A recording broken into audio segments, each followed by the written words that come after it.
Assalamu alaikum. If everyone could just get seated, we'll start shortly.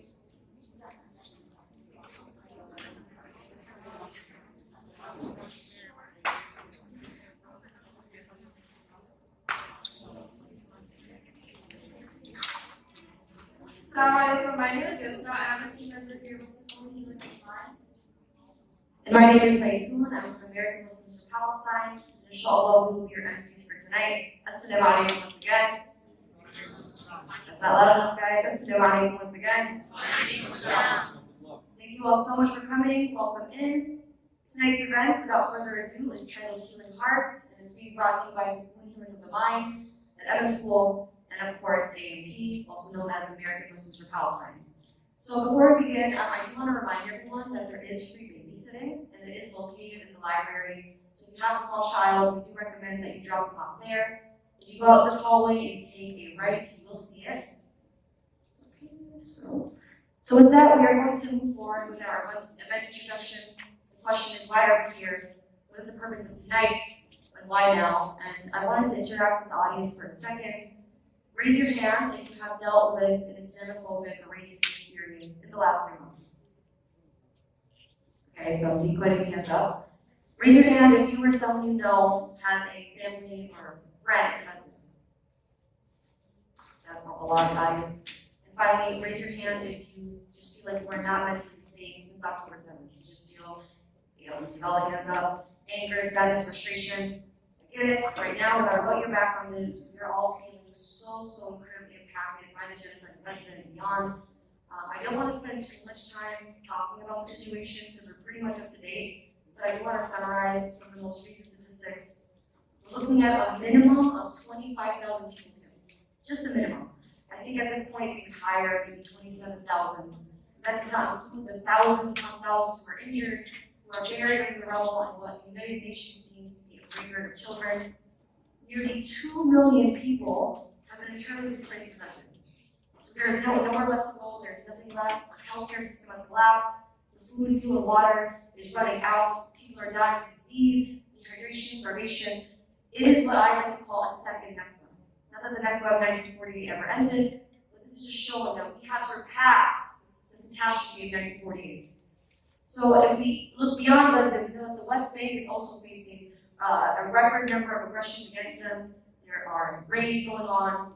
Most of the West Bank is under 24-hour lockdown. So this leaves those of us with family in the West Bank, including myself, under a lot of fear. We're constantly messaging them, asking if they're okay. And finally, if we go beyond the West Bank, we go beyond Gaza, we know that we are constantly praying and grieving for our brothers and sisters everywhere else, in Sudan, in Congo, in Kashmir, in China.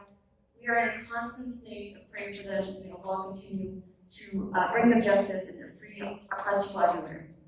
So tonight we come together not just as individuals, but as a community seeking strength, resilience, and healing during these challenging times.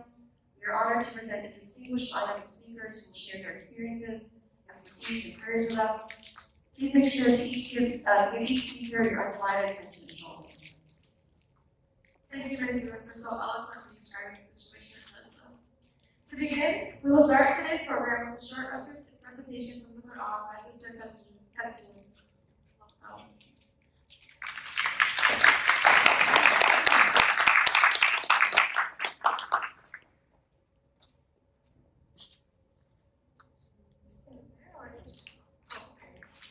أعوذ بالله من الشيطان الرجيم بسم الله الرحمن الرحيم قد خلت من قبلكم سنن فسيروا في الأرض فانظروا كيف كان عاقبة المكذبين هذا بيان للناس وهدى وموعظة للمتقين ولا تهنوا ولا تحزنوا وأنتم الأعلون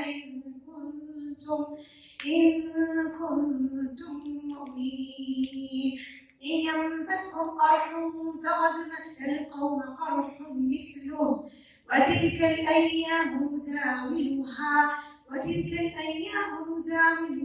بين الناس وليعلم الله الذين آمنوا ويتخذ منكم شهداء mommy. Can I have a volunteer to read this in English? Can I have It's 137 to 141. Many societies have passed away before you, so travel the earth and note the fate of the deniers. This is a proclamation to humanity, and guidance and advice for the righteous. And do not waver, nor feel remorse. You are the superior ones, if you are believers. If a wound afflicts you, a similar wound has afflicted others. Such days we alternate between the people, that God may know those who believe and take martyrs from among you. God does not love the evildoers. Thank you.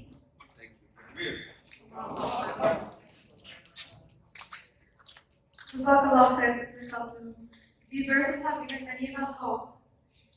As we hear the people of Gaza citing these very verses with sheer iman and resilience, they have taught us all what it means to have true faith.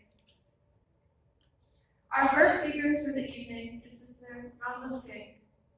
Sister Rahma Sheikh is a Western American who has lived in 3 different continents. She's a self-taught painter and a multi-language calligrapher with a nursing degree title. She continues to volunteer her time doing medical missions in Palestine with the Palestine Children's Relief Fund. Skate gets inspired by every aspect, place, time, and motion. Her love of nature, living things, and traveling to distant lands are emphasized in her art. In March 2019, Skate's work was recognized, and she was granted the first place of the Author Award for her eternity piece at Mirrored Mosaics exhibition. Currently, Skate is working on her new portrait series titled The Survivors, painting people's stories to share with the world. While Skate spends much of her time in her studio, she says her mind and heart are in Gaza, where her mother, father, 4 sisters, and 3 brothers reside. Please welcome Sister Rahma Sheikh.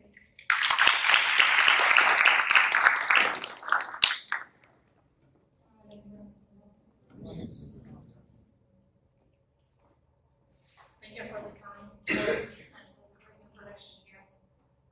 Seems there's nothing left to speak about. As many of you might know,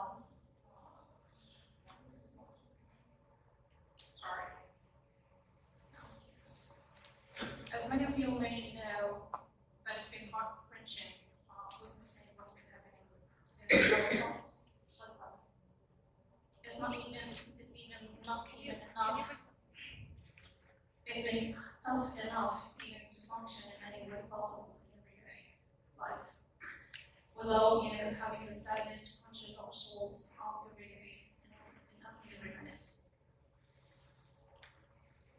Processing the loss of family, friends, and whoever we know we might come across their names and his name or her name in the martyrs list. And Gaza, it's been overwhelming and the worst ever we can encounter. What's also dreadful is the moment that I would attempt to contact any of my family members by texting, by calling, by even tracking them on social media to see their presence. When is the last time that they were online to see if they're still alive or if they're around. It was so much overwhelming. I have to endure countless of these moments, and it's my 4th week now that I haven't spoken to anyone from family and Gaza. May Allah protect all of them, and I will be here for their children. Alhamdulillah, I have family up in this place for 9 times now, seeking safety and skating there. Even for someone who grew up in Gaza, I can't even imagine what they can go through, what they've been going through all this time. You see, I was born in the first Intifada in 1987. So we lived in Gaza, but for some reason I had to attend a different school away from Gaza Strip. So Gaza City, I was too much young to attend one of their schools. So Jabalia Schools, one of the Jabalia schools, took me in that time. In Jabalia schools, I've encountered many episodes that changed my life. Why am I mentioning this? Because I might be one of the youngest witnesses of the starting of the first intifada in Jabalia. On my way back from school in Jabalia, I've seen catastrophes, lots of violence, unexplained violence in the streets with, lots of people, shouting, screaming, throwing rocks, soldiers all over the place. Something I've never seen before. I had to go under the car seat and hide for some time until I got home. This one was when the Israeli truck driver decided to collide to a Palestinian civilian car, killing 4 men. At that moment, Intifada, the first Intifada started. And from then, it was spread to West Bank and the rest of Palestine. The next 6 years of my life, it wasn't really much of a difference. Attending school at anyone of my age in Gaza was a nightmare. While normal kids would be, trained or would be learning how to respond to natural threats or even fire alarms, which I don't recall that we had anything at our schools, we had to learn at the age of 5 how to escape or save ourselves from Israeli attacks at our schools. I had to learn how to run as fast as I could to reach to my older sister to get me home safely at the age of 5. It was normal for the IOF, the Israeli Occupation Forces, to burst into our schools normally, throwing tear gas bombs, throwing some bullets in the air, while tens of the soldiers would go into each classroom evacuating students, children, and teachers out of the school. They would be claiming that they are looking for someone or some young men who threw rocks at them outside and they just ran into the school to hide in. But the truth is, it was all part of their agenda, the existing agenda. The existing agenda is just something to disturb the Palestinian normal life on a daily basis, just in a way that they can present or to be present in the Palestinian life in any way, even children at their homes and at the schools. The scheme was repeated weekly, but I could not get used to it as a normal act. It was indeed always been a frightening experience. The existing agenda did not only was an act for schools only.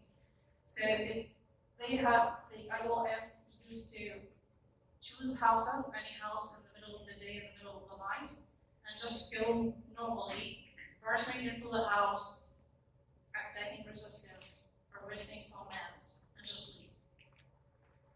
One of the incidents that has always haunts me until now, when the Israeli soldiers break into my home, it was in the middle of the day, somewhere maybe, before noon. No men were at home to be arrested. But they claim they saw one of these young men run into our home, jumped over the fence and hid inside. So they, came in, bursting in, and they were looking for this young man. My mom responded that there's no one here, just only my kids. No one was outside and no one came in. Of course, they, being them as Israeli soldiers, they would just go in, they were destroying everything, on the way, searching the whole house, breaking anything, comes on the way, until they saw the young man sitting on the desk, pretending to be studying. So they snatched him from the seat, dragging him outside, while my mom tried to protect him. We did not know this young man. So she was trying to protect him, just claiming that, oh, it's my son, he wasn't outside, he did not do anything. When one of the soldiers just suddenly attacked her, and gave her a big slap across her face, but she fell down unconscious for a couple of hours. It was very painful to watch. It's painful even to imagine and recall it like that.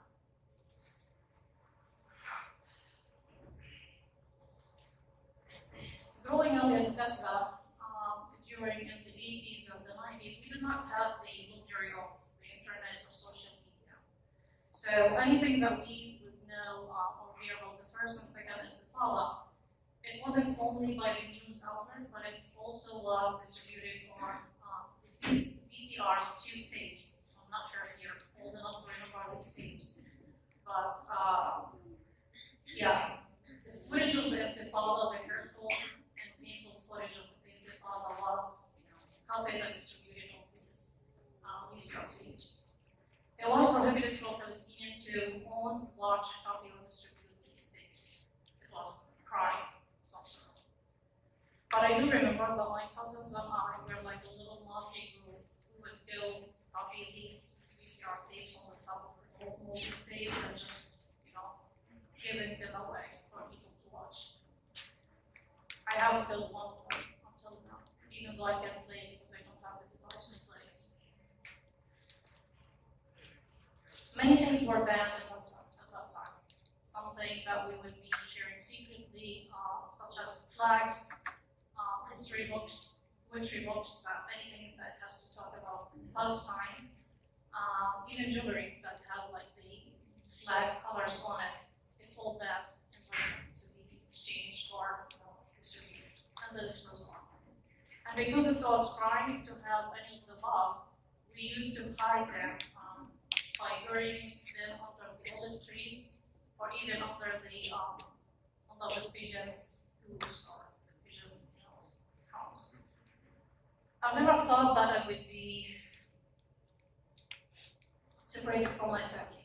I am indeed grateful to my childhood in Gaza, who shaped who I am now, today. 7 wars since I left Gaza occurred, and we are witnessing the 8th one today, unfortunately. However, my family and I dedicated ourselves to serving our people in any way we can.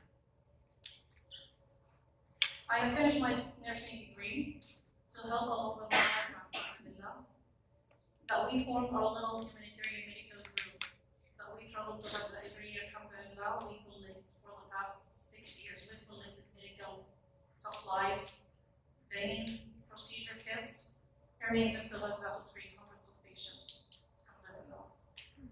I worked with a journalist as well as my leg B of my profession to visit who they survived in the 2021 war. And I hope that I will be creating the war survivor portfolio and document their stories.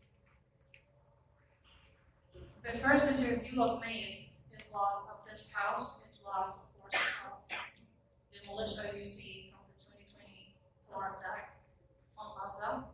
I was supposed to go meet this family, but I met a little girl that I've met there. Her name is Sarah.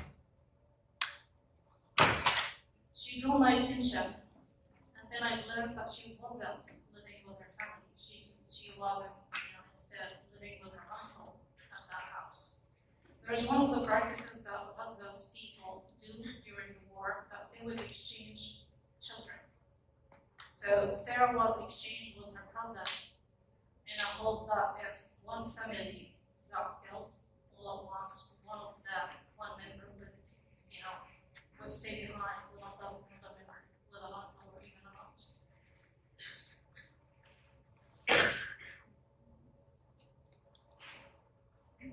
At the time I saw Sarah, who is here today, she hadn't seen her family, so we literally entered Gaza after 2 days from the last attack on 2021. So she hadn't been seeing her family before, even since the war started, and she was still waiting to be reunited with them.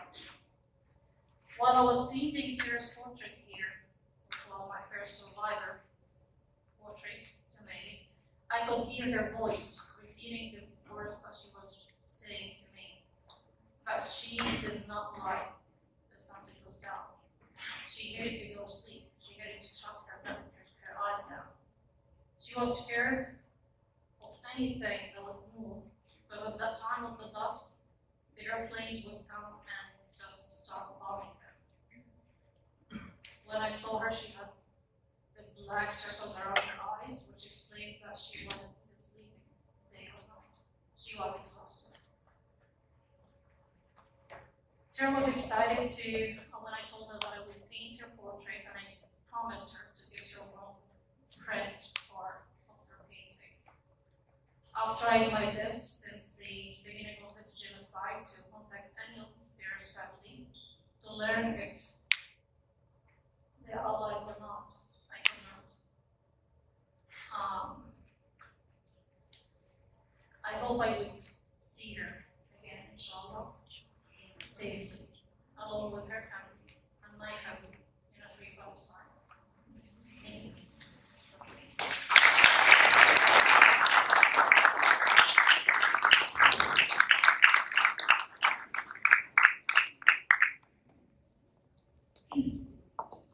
Thank you so much, Dr. Evelyn, for sharing your story, and I like how she highlighted lessons from March 47.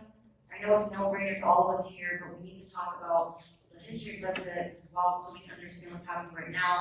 And I'm glad she shared what happened during the first involved because I think we don't talk about it much, especially with the newer generation. Most of us are used to talking about the second involved. So I'm glad she highlighted that. And I want to point out, I want to give more credit also to her artwork. It's truly beautiful. And I really, and this is something me and my sister kind of both do, really want there to be more artists within our community, people who are using whether it be a pen or a pencil or a camera, who create work like this that really makes global impact. Art, in my opinion, is one of the most beautiful ways and most impactful ways to make a difference. This is why SYE is targeting the artists of Gaza and around Palestine as a whole. So thank you, Dr. Avila, and thank you also for sharing how you have used your medical talents to provide for the people of Gaza. Like we have always said, all of us have different talents and skills, and there are so many ways that we can help this cause, whether it be as a doctor, as an artist, as a photographer, etc., etc. Please give her one round of applause.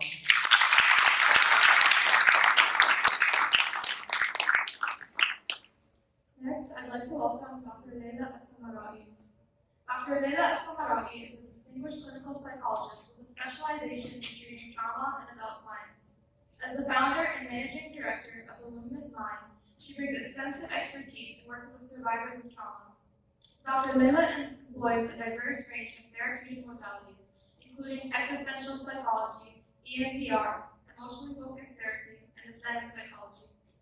Beyond direct client service, she demonstrates leadership by actively engaging in teaching, providing training, and offering consultation to fellow mental health professionals.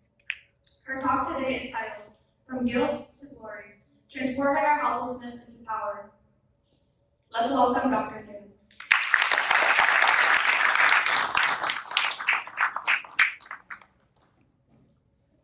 Assalamu alaikum. My dearest friend, Rada. That was a lot to listen, but it's also really important, and it segues beautifully into what I would like to talk to you about. I think that we notice a lot of people speaking about their guilt, and their guilt, and their guilt. And as someone of Iraqi background, I also know how frustrating and empty guilt can be. It is heavy. It is heavy on the hearts of the beholder, and it's also heavy for those that are impacted because guilt does nothing. And so I would like to talk about how we can transform that guilt into something that is empowering and something that's actually beneficial for this world. I'd like to start by recognizing that we are obliged to act. We are obliged to support one another. We don't exist in bubbles. And Allah, the messenger of Allah, Prophet Muhammad sallallahu alaihi wasallam said, whomever amongst you sees an evil, sees a wrong, he must change it with his hand.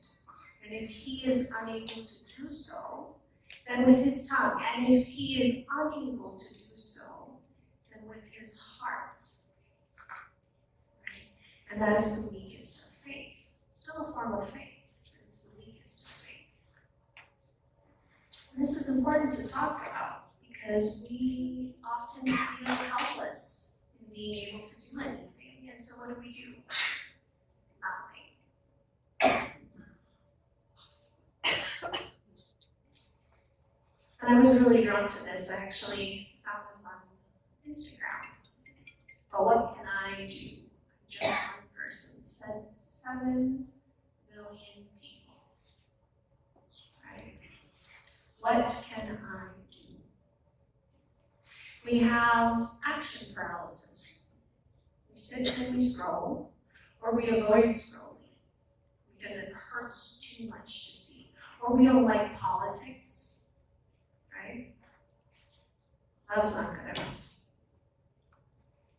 And I'm a trauma psychologist, and I'll tell you, you don't have to watch everything, but you can still be exposed to some things. You can still read. You can still be informed. Somebody told me the other day, I was talking with someone and she said, I don't watch that stuff, it affects my ability to sleep at night. And then she said, it's still bad there, isn't it? It's still bad there, isn't it?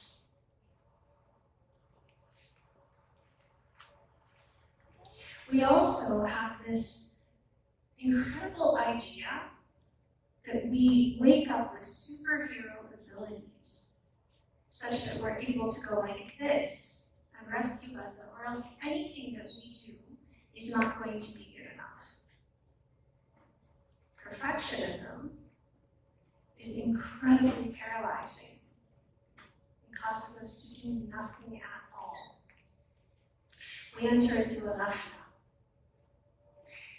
We forget, we get busy, we get preoccupied, and then we talk about how guilty we feel. Because we want somebody to tell us it's okay.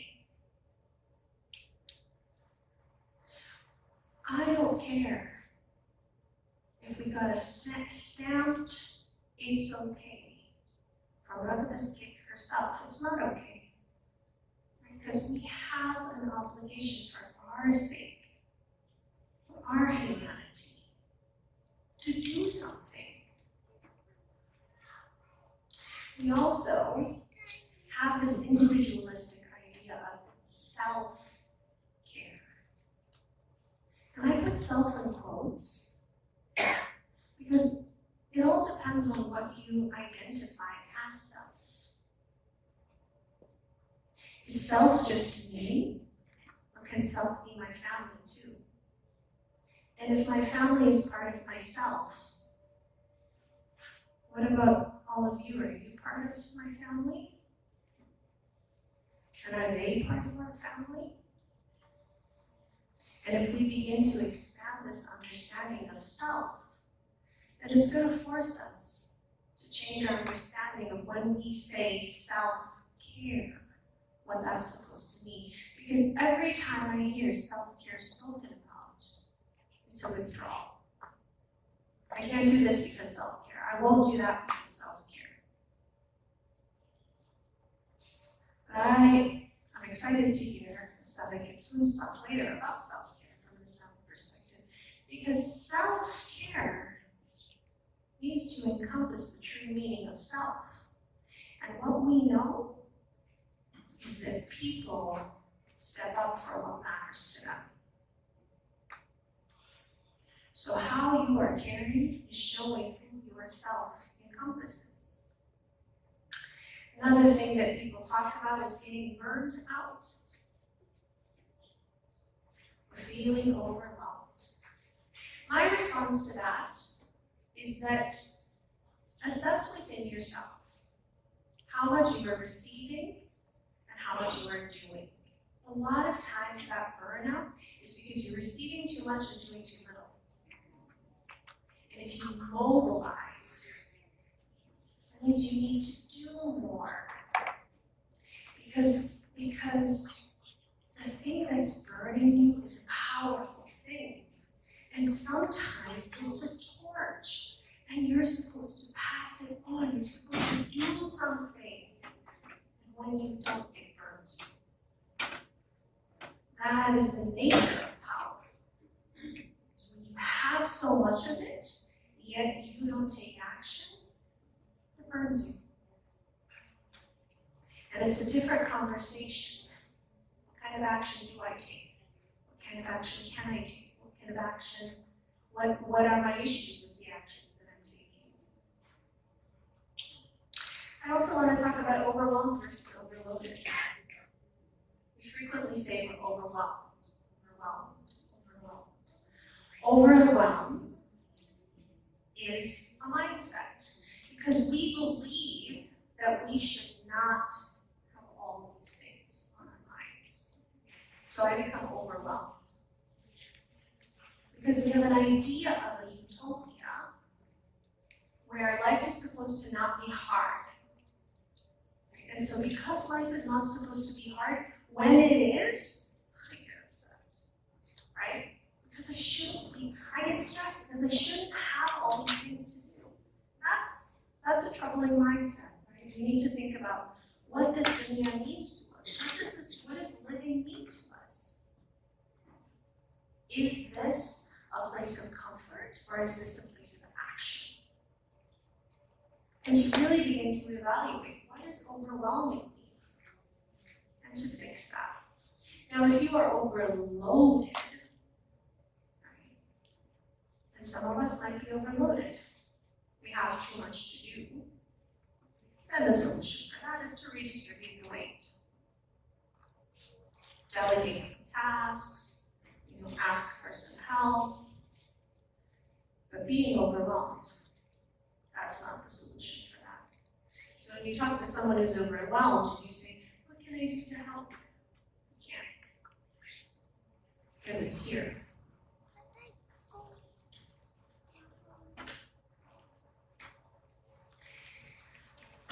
Thinking about, I talked about self-care, redefining this understanding of what it means to be self. The Prophet Muhammad sallallahu alaihi wasallam said that the parable of the believers in their affection, mercy, and compassion for each other is that of a body. When one limb aches, the whole body reacts with sleeplessness and fever. So is it normal to be impacted? Yes. It means that we're one body. And if I am sick and tired of looking at this every night before I sleep, and when I wake up, I am sure that they and Bessa are sick and tired of it too.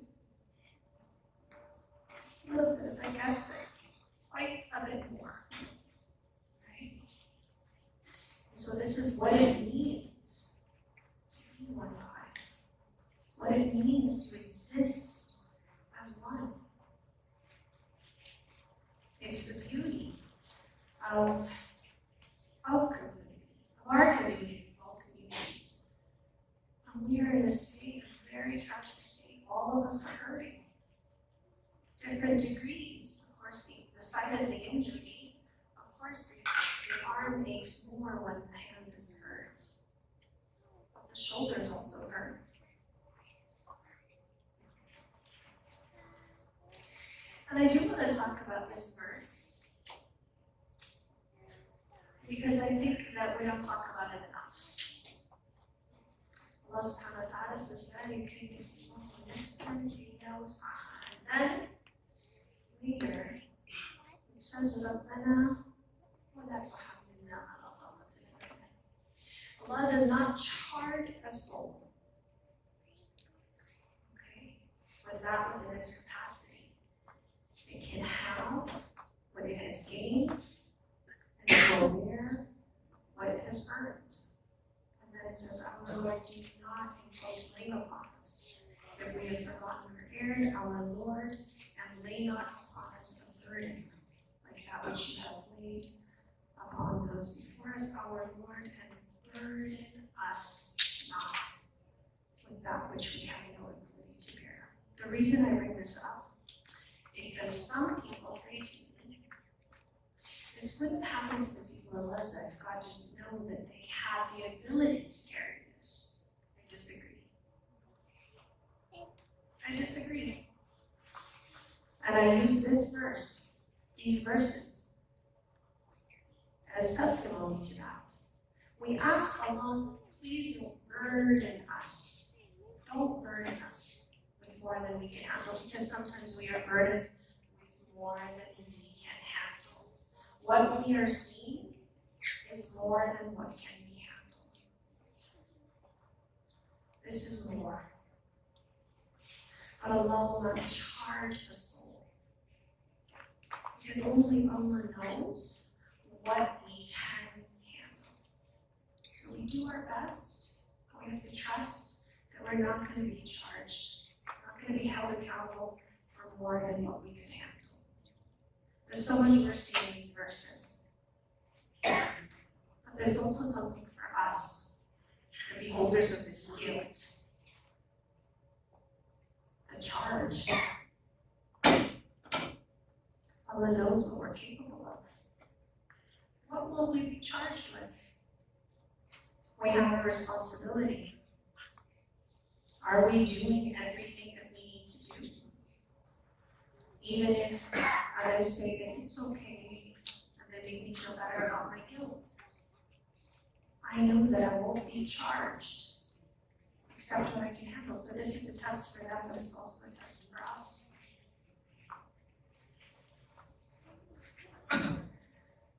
Allah subhanahu wa ta'ala also reminds us not to lose heart or despair. And to not alone. And so, as I look at kind of what's happening, I think about the things that are inspiring people.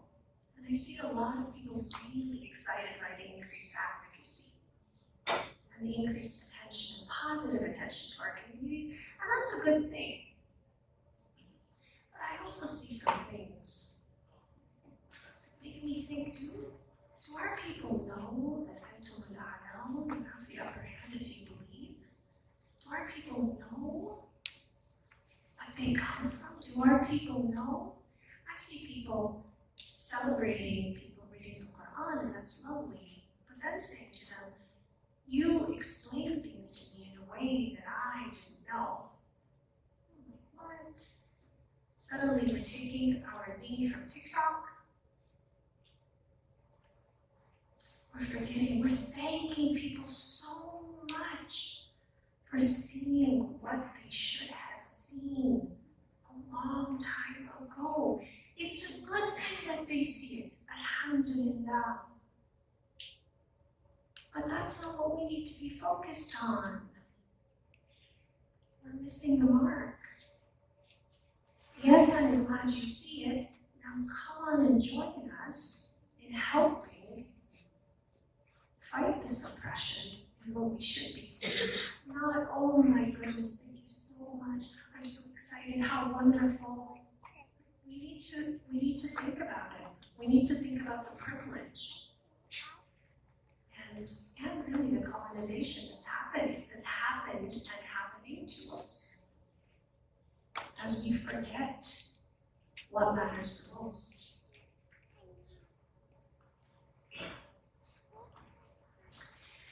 We need to realize that we are colonized, and probably does this freer than all of the places that we live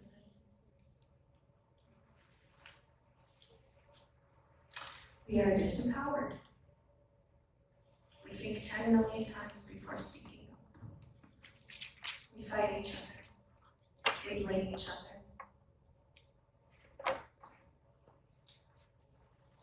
If one of us does something, the other fights for that same crumb, and we forget.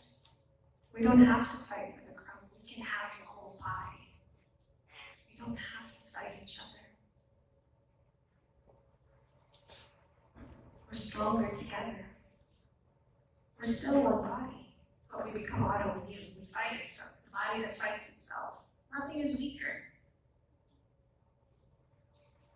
But the colonizer wins.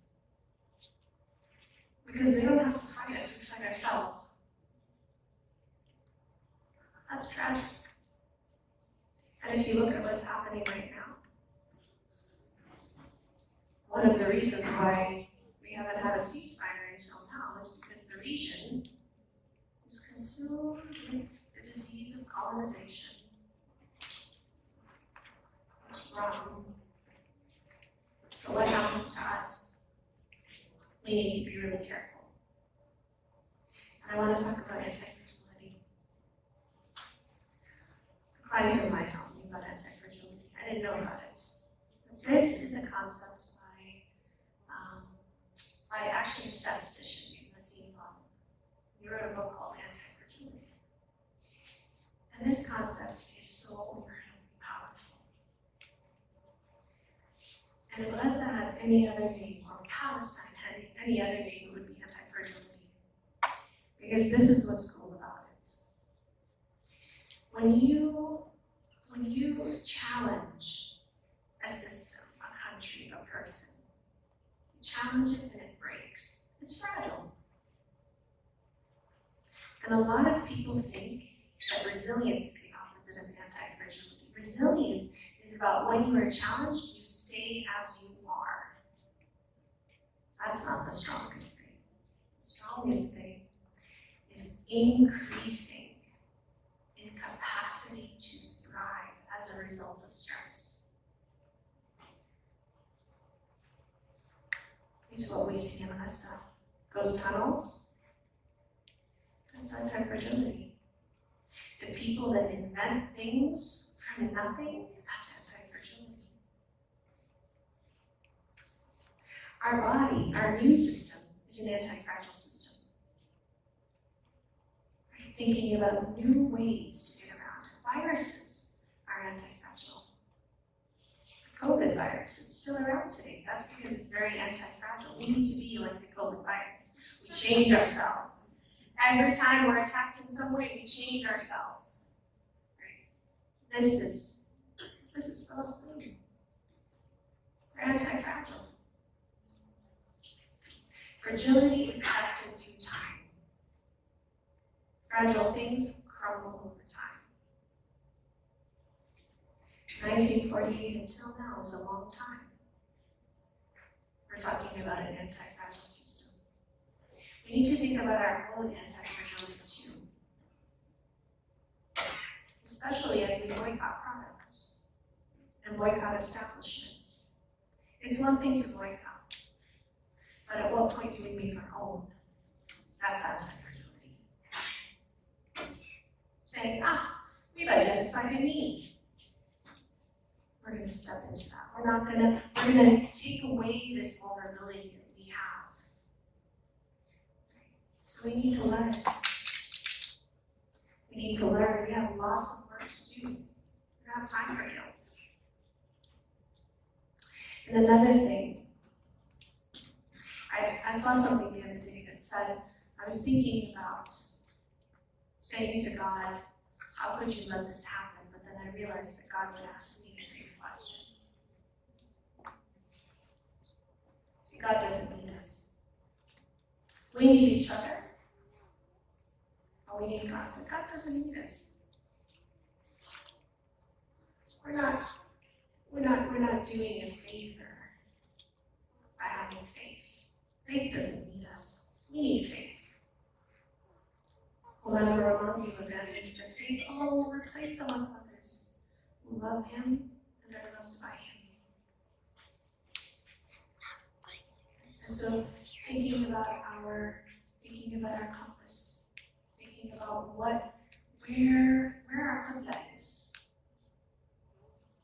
what our priorities are, because this is what it's really about. As we think about things to do, you've heard about contact your representatives, protests, social media reposting, boycotting, talking to our children. When we talk about talking to our children, a lot of people start saying, well, what about if it hurts them? I see children here today. We could talk about this. Children know about taking people's things. It's not that complicated. It really isn't. And bad things happening, kids know about that. You can have to show them videos, don't show them the videos. And don't watch the videos yourself, if that keeps you from action. do what you need to stay informed. That's your responsibility. Teach our children to make dua, to pray. One thing that I like to do with kids is to think about the kinds of duas we make. So the first dua is, Ya Allah, let the bad guys stop being bad. Because we look like that. And if they don't stop being bad, make their bodies get itchy all over. Make their elbows burn. Make them get dizzy every time they want to throw a bomb. Make the bombs not work. Make their computers never be able to charge. And so you can do du'as like this. Recently, someone was telling me about their child keeping a diary of all the du'as they made. And she had made a du'a that God would give them diary. And it happened. It happened. So you can teach your kids to make du'a in a way that's appropriate for them. Support one another. However that looks, sometimes I send hearts to my friends that have family in Gaza because I don't know what to send. I don't want to ask them questions and be nosy and bother them, but I want to let them know that I love them and I care. If you see things that you don't agree with, someone says something, or please be critical of people in private. Because we are one body. When you bite yourself, it kind of hurts. Right? Clarify and reaffirm your intentions. Somebody was asking me very appropriate. She said, what do you get out of watching all that you watch on social media? I thought about it. I used to work with survivors of torture. One of the things that my clients used to do is they used to show me their scars from being tortured. And I noticed it was really important for them that I look when they show me. Because nothing hurts more than when you come and you have a wound and you're showing someone and they say, I can't look, I'm sorry. That hurts. My intention is to witness. I say to myself, I am looking as their witness. So clarify your intention in what you're doing. Do everything that you do with intention. And reaffirm those intentions. Don't forget tahajjud. Dedicate dua time. Ask yourself, do I do 5 minutes of dua every day for myself? Why not? We'll do hours of scrolling. But what if I did 5 minutes? What if I did 10 minutes? What if I did an hour? If you feel overwhelmed, if you've got nothing out of today, get one thing. If you feel overwhelmed and heavy in your heart, know that you're burning with what you're seeing. You have to do more. So mobilize your consumption. You need to be doing. Optimize your ibadah. Because we are one body. We're connected. Am I doing all my salahs on time? Am I talking to my children about doing their salah on time? Be mindful of your vote and your voice, wherever you are and in whatever capacity. I'm not going to tell people that they need to do this in their workplace or that. Don't harm yourself, but speak to what matters to you. Don't limit your time and your money, because those are of yourself. And jazakumullah khair.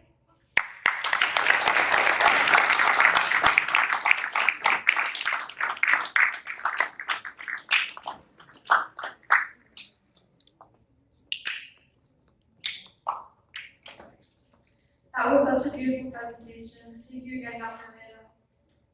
I really enjoyed how she provided such valuable insight in regards to the terms many of us and our peers use so often, such as being overwhelmed, self-care, and burnout, tweaking our mindset as to what these words actually mean.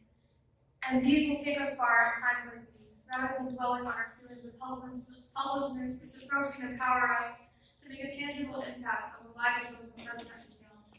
Let's give her another round of applause. Also, I think it's really necessary that all of us just give a huge shout out to Dr. Leda and her team at the Luminous Minds, and I think mental health providers everywhere, because I know it's a little taboo within our community, but they provide such essential work, compassionate work that strengthens us, allows us to overcome these mental barriers.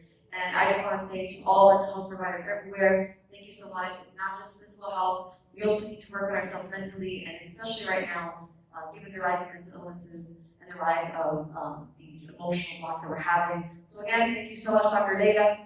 And then I want to move on to the next speaker. For the next part of our program, we will have Dr. Jihed Abdoulen, and he'll be coming up to talk about his own personal experiences in Gaza. So Dr. Jihed is a Gazan American with family still in Gaza, and his family grieves the loss of dear relatives there. May Allah grant him all the highest ranks in Jannah, inshallah. He's a nurse by profession, and he graduated from Gaza Baptist School of Nursing and the Islamic University. He came to Minnesota in 1998 and earned his master's degree and then PhD from the University of Minnesota. He is a professor at Minnesota State University, Mankato School of Nursing. He also simultaneously practices as an RN at the Masonic Children's Hospital in Minneapolis. Despite living in the States for so long, Dr. Jihed's heart even today beats in Gaza, and he'll share with us more about this, his beloved city, and his talk title, Growing Up in Gaza, Hardships and Blessings. Please help us welcome Dr. Jihed Abdoulen.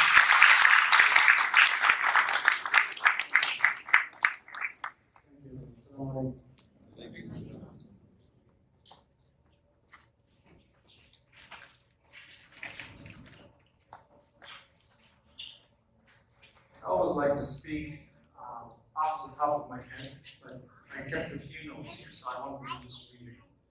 And I was actually afraid that the piece of paper was going to melt because of all the rain. Thankfully, it's still intact, so my thoughts will be organized. Thank you to the distinguished speakers today. Your words are very powerful in centering our experience at this time, this tremendous sadness and loss and grief that we all are experiencing. Someone asked me the other day, how are you dealing with this?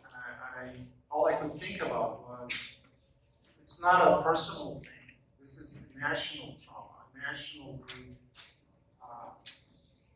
Myself and my wife lost family members during this genocide, but what I'm grieving for is for our whole Palestinian people as a nation, as a whole land, as a people as a whole. And this experience is, we haven't even started to grieve our loss. After all this is said and done, it will take many years to overcome this trauma. So I didn't want to play, the trauma part too much. I lived it myself, but also give some hope. That's why my talk is hardship and blessings. I was born in Rafah refugee camp, which is the southernmost city in the Gaza Strip. And without divulging my age, I was in high school when the first Intifada started. So that had different ramifications, different impact on me myself.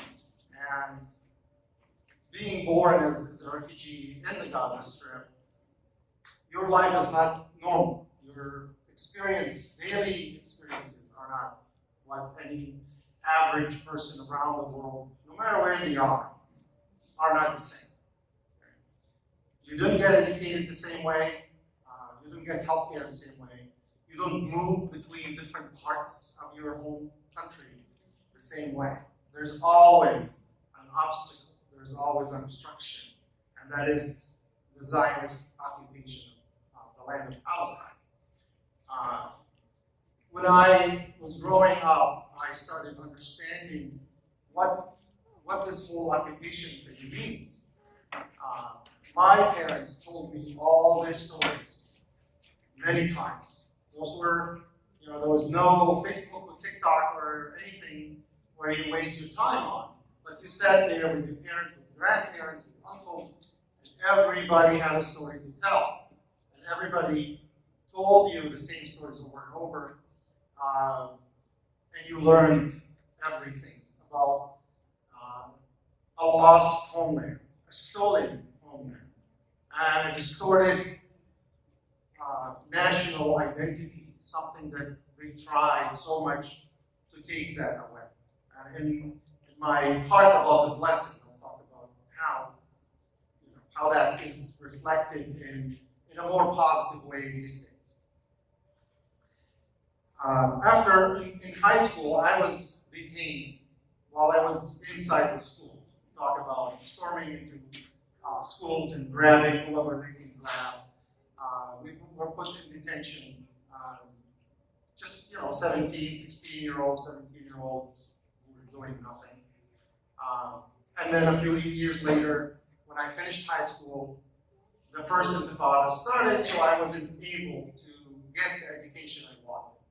And as any Palestinian here would tell you, who grew up under occupation, the first thing they do when you finish high school, the Israeli intelligence will ask you to come in for an interview. Oh, so you want to be a doctor, I hear. Oh, you want to be an engineer. You're very smart and you're got very high marks, and we heard you wanted to travel overseas and study, right? So how about we facilitate that for you, and you can work for us and give us information very bluntly like this. And on that interview, I said, no, I'm not going to do that. I don't want to travel. I don't want to go anywhere. I'm staying right where I am. Wherever there's an opportunity, I will take it. And that is part of the, I was going to say resilience, but I really like the anti-fragility term. I will read more about that. Thank you. So I decided I'm not going anywhere. I found, when I finished high school, I found a day job. I was working, as a laborer. And then an opportunity came because all universities were closed down because of the Intifada. In the West Bank, everything is closed down. In Gaza, everywhere. So the only opportunity was, you probably heard the name of the hospital, the Baptist Hospital in Gaza, which runs a nursing school. We are still in touch with our teachers, whoever is alive of the group. So I took that opportunity and studied nursing, and the rest is history. Came here to Minnesota in 1998 to study, grad school, etc. The second time I was in detention, I was just starting my nursing school in Gaza, and another out of the blue storming our neighborhood, where they collectively punished hundreds of people.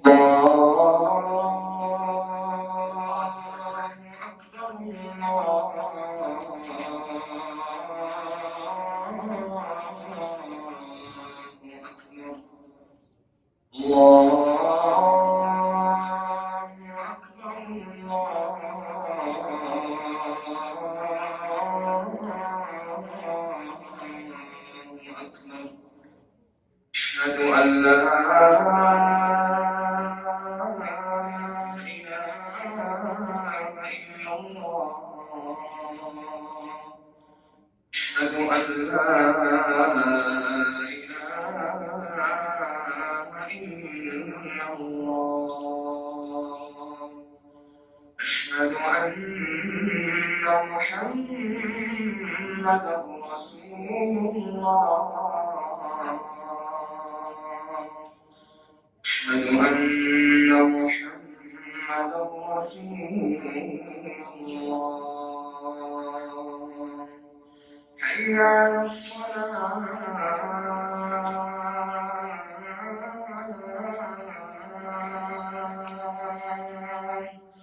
حي على الصلاة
so I hope I didn't lose the train of thought. So the second time in prison was longer during my studies as a nurse, and luckily, after I left, I was released, I completed my studies and was able to graduate, so that was a blessing. When you're Palestinian from Gaza, the Israelis know everything about you. So with your ID card, ID number, they know everything. Talk about,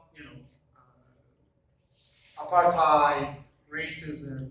You experience a lot of these examples. When I wanted to get a job, I applied for a job as a nurse in Jerusalem, in the eastern part, in the Arab, basically, part of Jerusalem. So I was working there. Then a friend of mine told me about a job on the western side of Jerusalem, which paid more money. Young men, you want to make money, right? And of course, I went there, and even though I had the license, you go, you take your exams, and you get a license as a nurse and everything. I went to that Israeli hospital to apply, and I was going through all the process for being hired, and then HR asked me for identification. And the moment they saw my ID, because from Gaza you have a certain color ID, it's green, maybe it's orange in the West Bank. Yeah. So the moment she saw my ID card, she said, "Lo mikablim Gaza," means we don't receive or accept anyone from Gaza to work here. I said, "All right, thank you. That was very kind of you." Not only that, but I couldn't even keep my job in Jerusalem because a couple of weeks after that, I was stopped at the checkpoint, and because I have some history, I was in prison twice. Some soldier saw whatever red flag or this guy is dangerous. He took all the permits and everything, all the papers that I had, and said, "That's it. You can't go back." Very easy. A soldier who's 19 years old can decide whether you can live or die, whether you need health care on the other side of the checkpoint, or someone giving birth, or if you're a student going to school, or a worker going to, or someone picking olives from your land, or whatever. They can decide, for you what happens to you. An ambulance can sit at a checkpoint for hours and hours every day before a patient, could see a doctor. Some people died on checkpoints. Babies were born at checkpoints, and some of them did not survive because of it. So, all these hardships that Palestinians live, we refuse to be victimized. We will not take the label of victims and exploit that, like some people who take that as a blank check to do or to rationalize whatever they're doing. We are people who are proud to be Palestinian, who are holding very tight to our homeland and our identity as a Palestinian people. And that's probably not sitting well with so many people around us. And I have to say also some of our Arab and Muslim brothers who are surrounding Gaza right now and watching from a distance. And that is very hurtful, obviously, but that's the situation that we're in. And we're not asking anyone to help us keep our own national identity. We are doing a very good job holding very tight to our identity.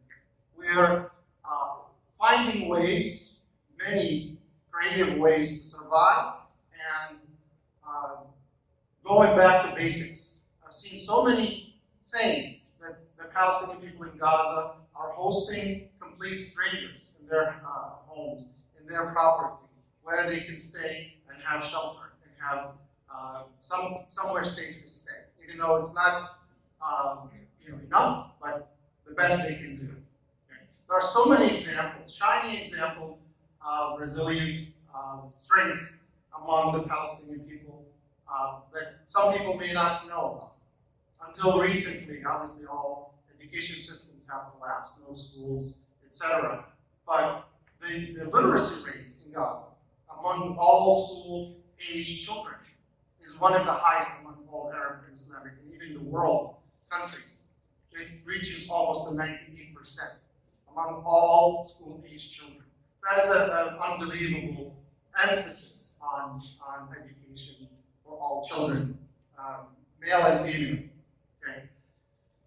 Out of the hardship, a lot of people, strength and creativity is born. We have so many scientists, artists, and physicists, doctors from all, even in NASA. You know, you guys heard about the shuttle that went to Mars and the little helicopter that was a Palestinian behind the design from Gaza itself. So there is a lot of emphasis on education, on excellence in education, and you can see that very clearly. During this struggle, a lot of people who survived and are showing the strength and the faith of the Palestinian people, and this is inspiring so many people around the world. You've seen the story about the soul of my soul, the little girl named Reed with her grandfather, and how the stereotypes of Palestinian men being harsh, being violent, being, all these labels, and how tender these moments were with this grandfather and his granddaughter. So many people were touched, millions of people around the world. You've seen Yusuf, the little boy with the curly hair. He is actually my wife's nephew. He's a first grader who touched so many people, right?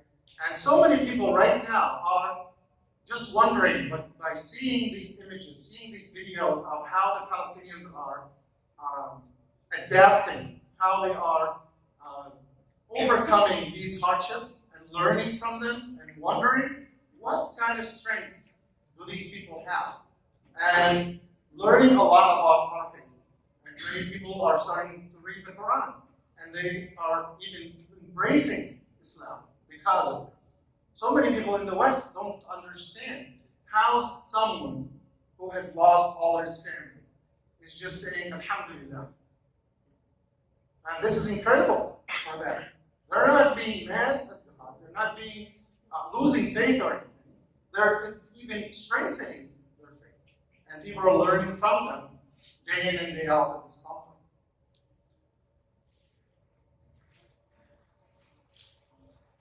To finish, I just wanted to give you a couple of examples. I wrote a little piece a couple of years ago about Palestinian culture and how it was a medical-oriented book about alternative medicine. And my old professor from the University of Minnesota asked me to write something about the Palestinian culture and how we deal with the sick and how we use alternative therapies in our life. Okay, so one little story I wrote up is about my father, my late father, who was kicked out of his village in 1948 and lived all his life in a refugee camp. He never saw his village again, but he never forgot what his village looked like. He always described it. He always knew whose land was next to whom and what the relatives, everybody, how they related to each other. I always admired his strength and his ability to tell these stories over and over, because he's a survivor. So in my little writing, I said, when I was a 12-year-old, I broke my arm. And we couldn't go to the hospital, so he took me to a traditional fever. Okay? And he started, there's no anesthesia. It reminds us what's going on in Gaza right now. People are operating without anesthesia. But they tried to reduce the fracture, the old man, without anesthesia, obviously. So I was, trying really hard. And my father was encouraging me not to cry. And he said, be strong, he's encouraging, cheering me up, be strong, don't cry. And all of a sudden I saw him starting to cry. So I couldn't really take it anymore, so I cried, it was a very, it's not a weakness. It's something inside. How they care.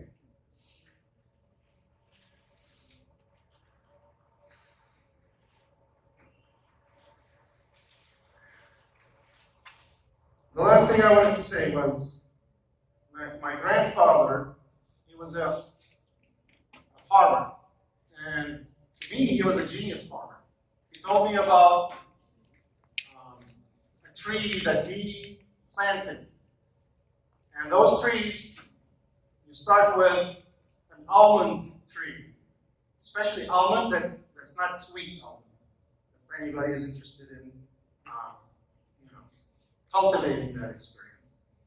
You start with a bitter almond because it's very strong. It lives longer. And once it's 2 or 3 years old, you cut the top, and then put a graft. He was a tree grafting genius. And he told me about a tree that had 4 different types of fruit. He left in eastern Salafir Shaqir in Palestine, before he left in 1948. It was giving him fruit, 4 different fruit on the same tree. He was so proud of his work. And he repeated it, but it didn't work when he was in a refugee camp. But that didn't stop him from continuing his passion. He was a farmer. He was a poet as well. He led all the wedding parties in the singing and slamming poetry. The way it worked was 2 people are challenging each other in poetry. Ad-libbing poetry, not just written or memorized, ad-libbing, and he would do that all the time during Salmon, which is the celebration in the wedding. And he continued doing this and thinking one day he would be able to go back to Salafir. He never did. But his determination, the lessons I learned from him, this is what pushes us to continue and to grow, and to have hope. And one day, when Palestine is free, inshallah,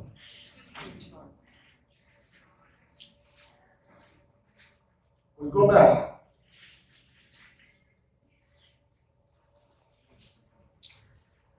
And live the way we live.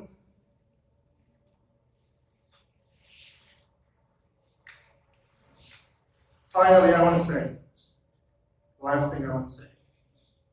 We go back to 2 verses of the Quran. فَإِنَّ مَعَ الْعُسْرِ يُسْرًا. إِنَّ مَعَ الْعُسْرِ يُسْرًا. فَإِذَا فَرَغْتَ فَانْصَبْ وَإِلَىٰ رَبِّكَ فَارْغَب.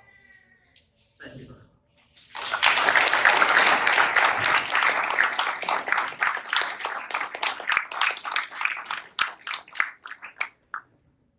I think all of us got emotional at the end. I know I did. Thank you, Brother Jihad, again for sharing your story. It's not ever easy. It's not ever easy coming up and sharing something so emotional, especially in front of a crowd.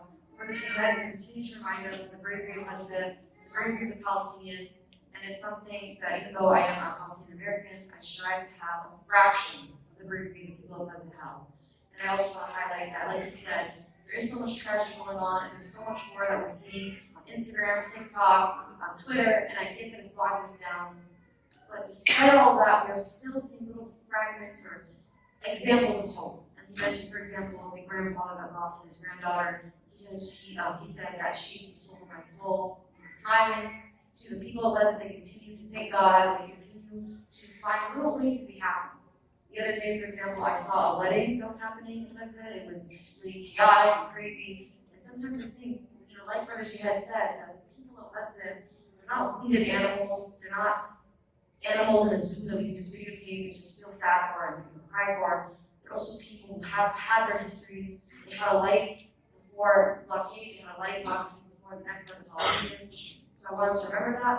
And before I continue, I want to say one more thing, and he kind of touched on this, is that Brother Jihad, he knows what's happening with Palestine, not because Amnesty International mentioned it, not because the United Nations has a report on it. He knows what's happening, like all Palestinians, because they lived through it. Now, I know it's an obvious thing, but I have to highlight this because even me as a Palestinian, I've had to kind of alert this idea, and when I'm talking about Palestine, I have to cite something that's so neutral, I have to find an Israeli headline that agrees with me, and it has to be Ben Gurion himself, versus the stories of our fathers, or our mothers, or our grandfathers. So I want everyone in this room to make sure that we are giving a platform for the Palestinian voices, for people like Sister Rebecca, for people like Brother Jihad. Let's continue to honor the Palestinian narrative. Now with that, we are going to take just a 2-minute stretch break, because I see some of you are kind of restless, so just take 2 minutes to stretch, to get a sip of water, to talk to your neighbor, and then inshallah we'll come back for the final part of our program.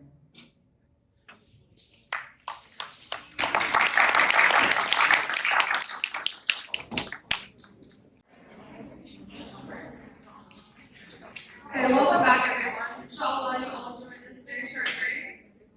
Let's get settled back in for the remainder of our program. Before we begin with our next speaker, I'm going to call upon the president of the ANP, Sanat Wazwaz. She's going to give us a quick announcement. Thank you, everyone. I'm just going to give a very quick announcement. First of all, I just want to say thanks for the amazing speakers so far. So moving and so powerful. And I would agree with Dr. Leila's point that the biggest antidote, the biggest remedy to burnout, the biggest act of self-care during this time is action. And that's why I want to actually give you guys a very easy action item that you can take part of right now on your phone in less than a minute. So, I'm going to give you guys a link, and this link is going to give you guys a pre-written email that you can send to all your representatives right now. You don't have to write a single thing. All you have to do is put your name, your info, and that's it. Click on the button. So everyone listen carefully. I'm going to repeat the link twice. So the link is bit, so that's bit dot ly. So again, bit dot ly slash capital C EASE capital F IRE capital D EC 12. So that's 1, 2. So What's the again? end? Capital DEC and? Yeah, capital DEC and then 12. Oh, 12. And only the letters that I said are capital. Nothing else is capitalized. So let me just repeat that again. So the full link is going to be bit.ly slash ceasefire deck 12. That's what I'm going to repeat it letter by letter. bit dot ly slash capital C and then everything else is lowercase EASE capital F IRE capital D EC and then 1, 2. That's the link. Alright, when you get to that link, it's very easy. All you do, it's right here, all you have to do is scroll down, you put your name, your email, your address, you hit take action, and then you're gonna get to a screen. On the left side, it has the upper left-hand corner, it has a picture of a phone, like a phone icon. The upper right-hand corner is a little envelope. Click the envelope, okay, because that's how you're gonna send the email. So click that little envelope in the upper right-hand corner, and then just at the bottom, you just send the email. Does anyone have any questions? Is everyone finding the link okay? Alright, I just want to say, because by the way guys, I was on the program, I was scheduled to perform some spoken word for you guys. Unfortunately, I lost my voice a few days ago because I had a bad cold, kind of that recovering, but I wanted to still leave you guys with some action item, with something that you guys can all take away. And this is something that I think is so vital.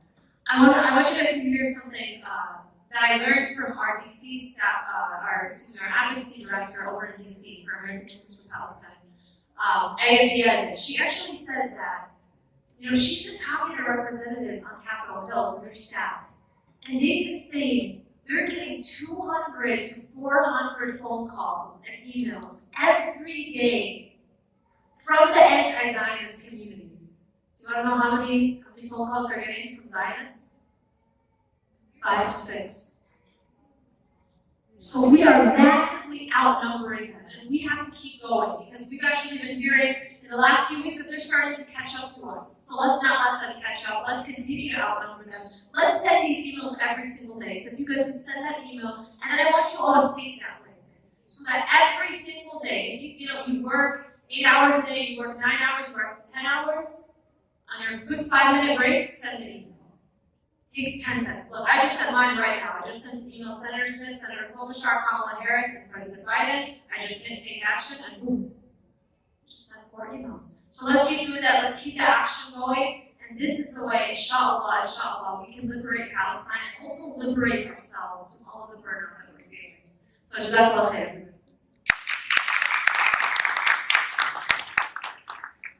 Thank you for that super quick action item. Our next speaker is a licensed school counselor and psychotherapist with the Luminous Mind and a student and teacher of the Quran.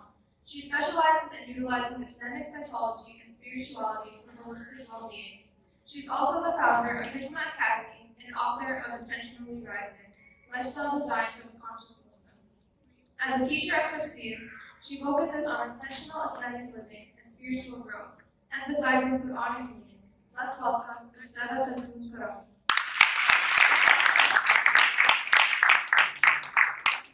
السلام عليكم ورحمة الله وبركاته. رب اشرح لي صدري ويسر لي أمري واحلل عقدة من لساني يفقهوا قولي. Ask Allah subhanahu wa ta'ala to increase us in beneficial knowledge. May Allah subhanahu wa ta'ala enlighten our hearts. May He give us insight and wisdom to our own hearts and allow us to be better versions of ourselves today, Rabbil Alameen. Dr. Leila, I saw you about a week ago, and you said, Khalid, you should do self-care. And I was like, yep, I'm going to do that. So this talk is basically a suggestion from you. So Allah subhanahu wa ta'ala says, وَلَا تَقُولُوا لِمَنْ يُقْتَلُ فِي سَبِيلِ اللَّهِ. And do not say of those who are killed in the way of Allah subhanahu wa ta'ala, amwat, dead. Do not call them dead. Do not even utter that they have died. Right? بَلْ أَحْيَاءٌ وَلَكِنْ لَا تَشْعُرُونَ. They are rather living, yet but you just do not feel it. You are not aware of it. Someone asked me recently, how can I cope with this? It's so depressing. All day I watch these videos and I'm heartbroken. I feel so I can't do anything. It's been affecting her mental health, right? And I felt like maybe there was an overdoing of watching videos that the heart is not able to handle. And subhanAllah, we are seeing the highest level of injustice happening in front of our eyes. And we cannot get away from it. Over 20,000 people have been killed so far. And it's been maybe 75, 76 or 77 days since this has been happening, right? And alhamdulillah, a part of it, this is a victory for the Muslims. This is a victory, that the victory itself comes with a price. That it doesn't come for free, right? There was a battle of Badr, there was a battle of Uhud, there was the battle of Khandaq. There was all these battles where the Muslims are losing lives. And Gaza is one of them. I recently learned a hadith where the Prophet ﷺ said that the best of your riba, the best of those who dedicate themselves in the protection of a land is the one in Asqalan. And some of the scholars say that Asqalan is Gaza. That the Prophet ﷺ said that the best of those who are protecting a land are the ones in Gaza. In another hadith that I tried to look up, but it came up as a weak hadith, yet still, and there were a mentioned hadith of the Prophet that the Prophet ﷺ made dua for a maqbara, a graveyard, in the lands of Asqalan, where 70,000 Muslims will be killed and martyred. 70,000 Muslims will be killed and martyred. Isn't this what we have been seeing? And it touched me. The Prophet Muhammad ﷺ, 1400 years ago, knew about the pain that we are seeing today. You know, the Prophet ﷺ, the companions, when they accepted Islam, many of them were tortured. And they came to the Prophet ﷺ, Khabbab ibn al-Arat, one of them, and he has coal being turned off on the back of in his back.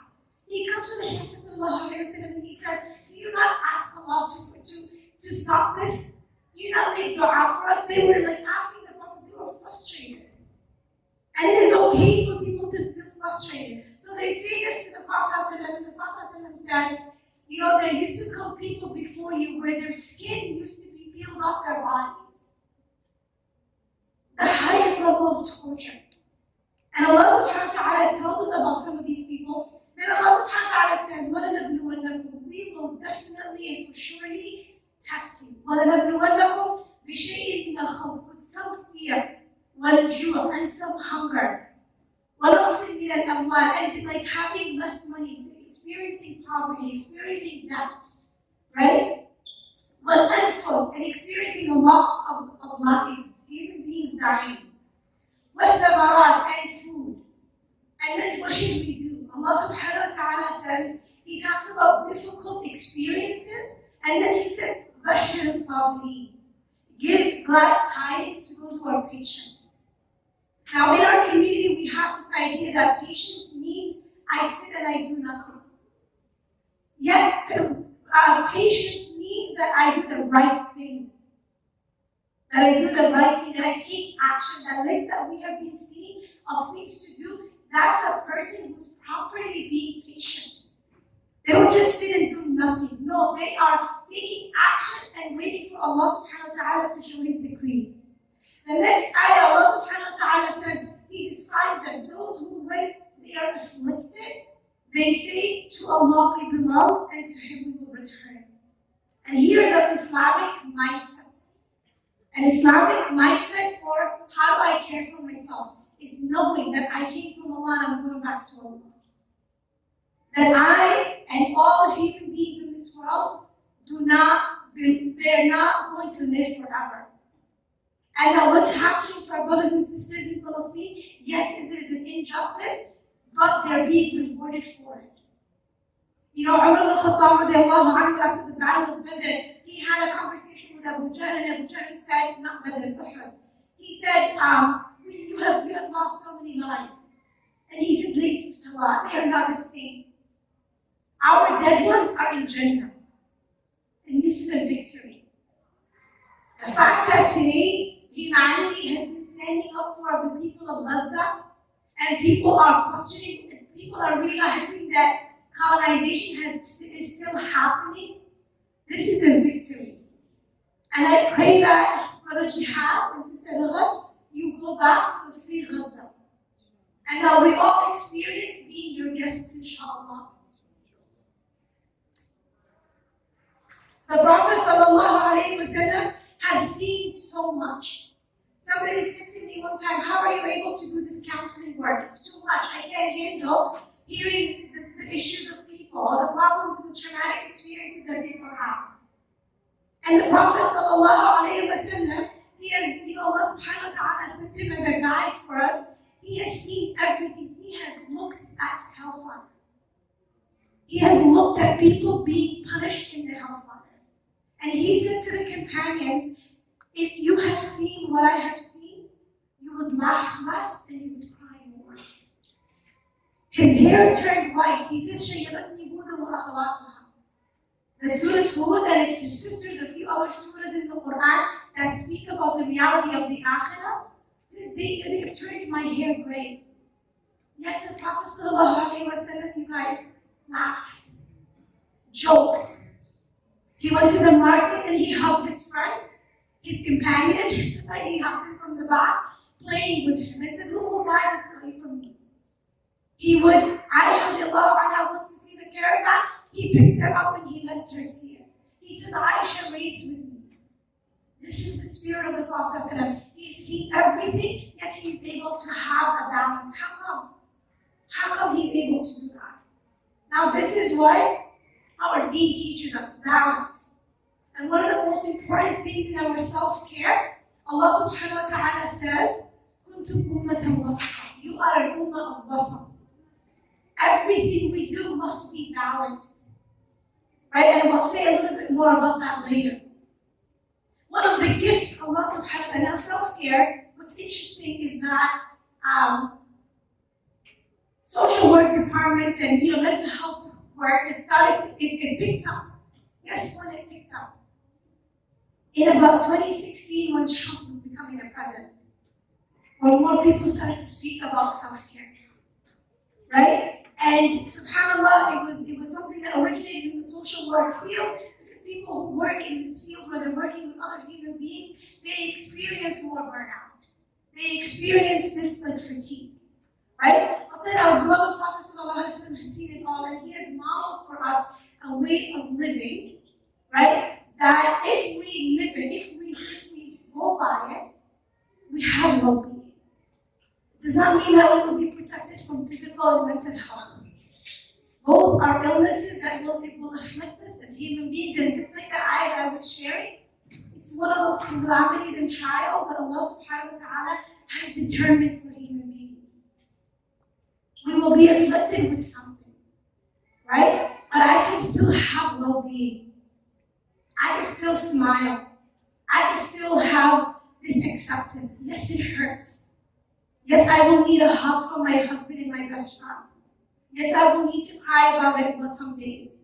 But I understand that this is the test of Allah subhanahu wa ta'ala, and it does not deter me from living life the way He has taught me. Okay? It does not deter me from living life the way He has taught me. If we follow the sunnah of the Prophet sallallahu alaihi wasallam and take his actions, wallahi, we will see a lot of well-being.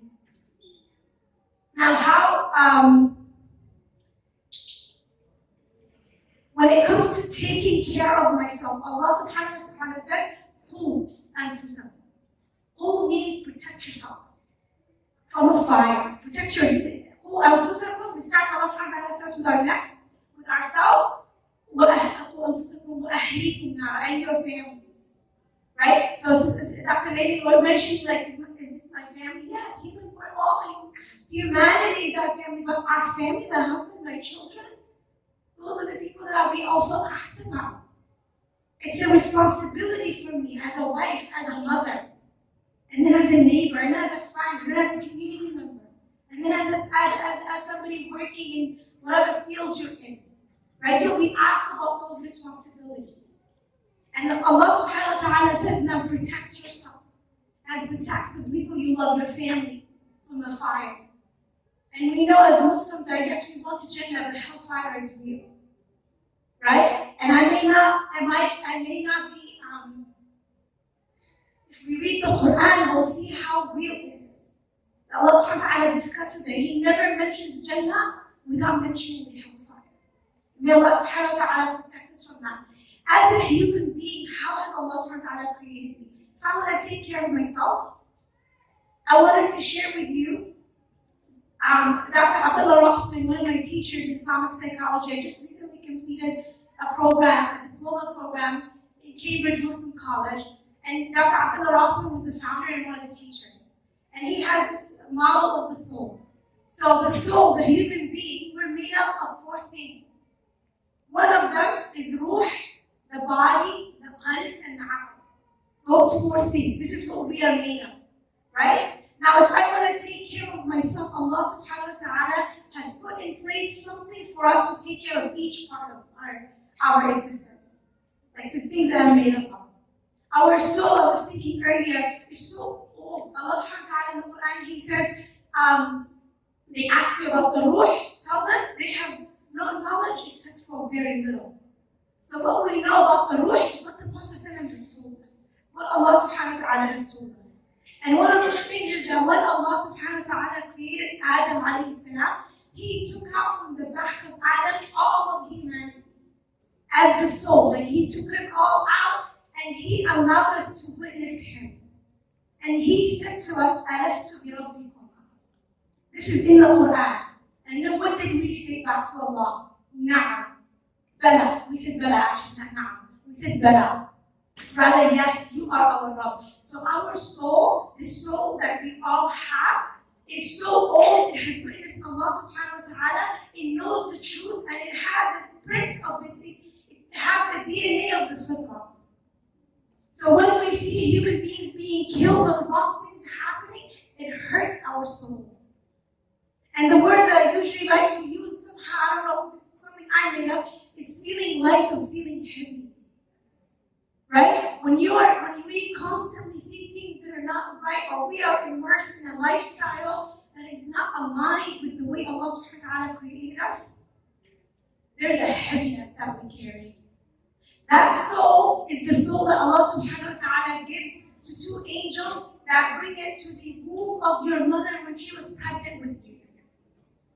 When you were 40 days, like 120 days in the womb of your mother, that's that ruh.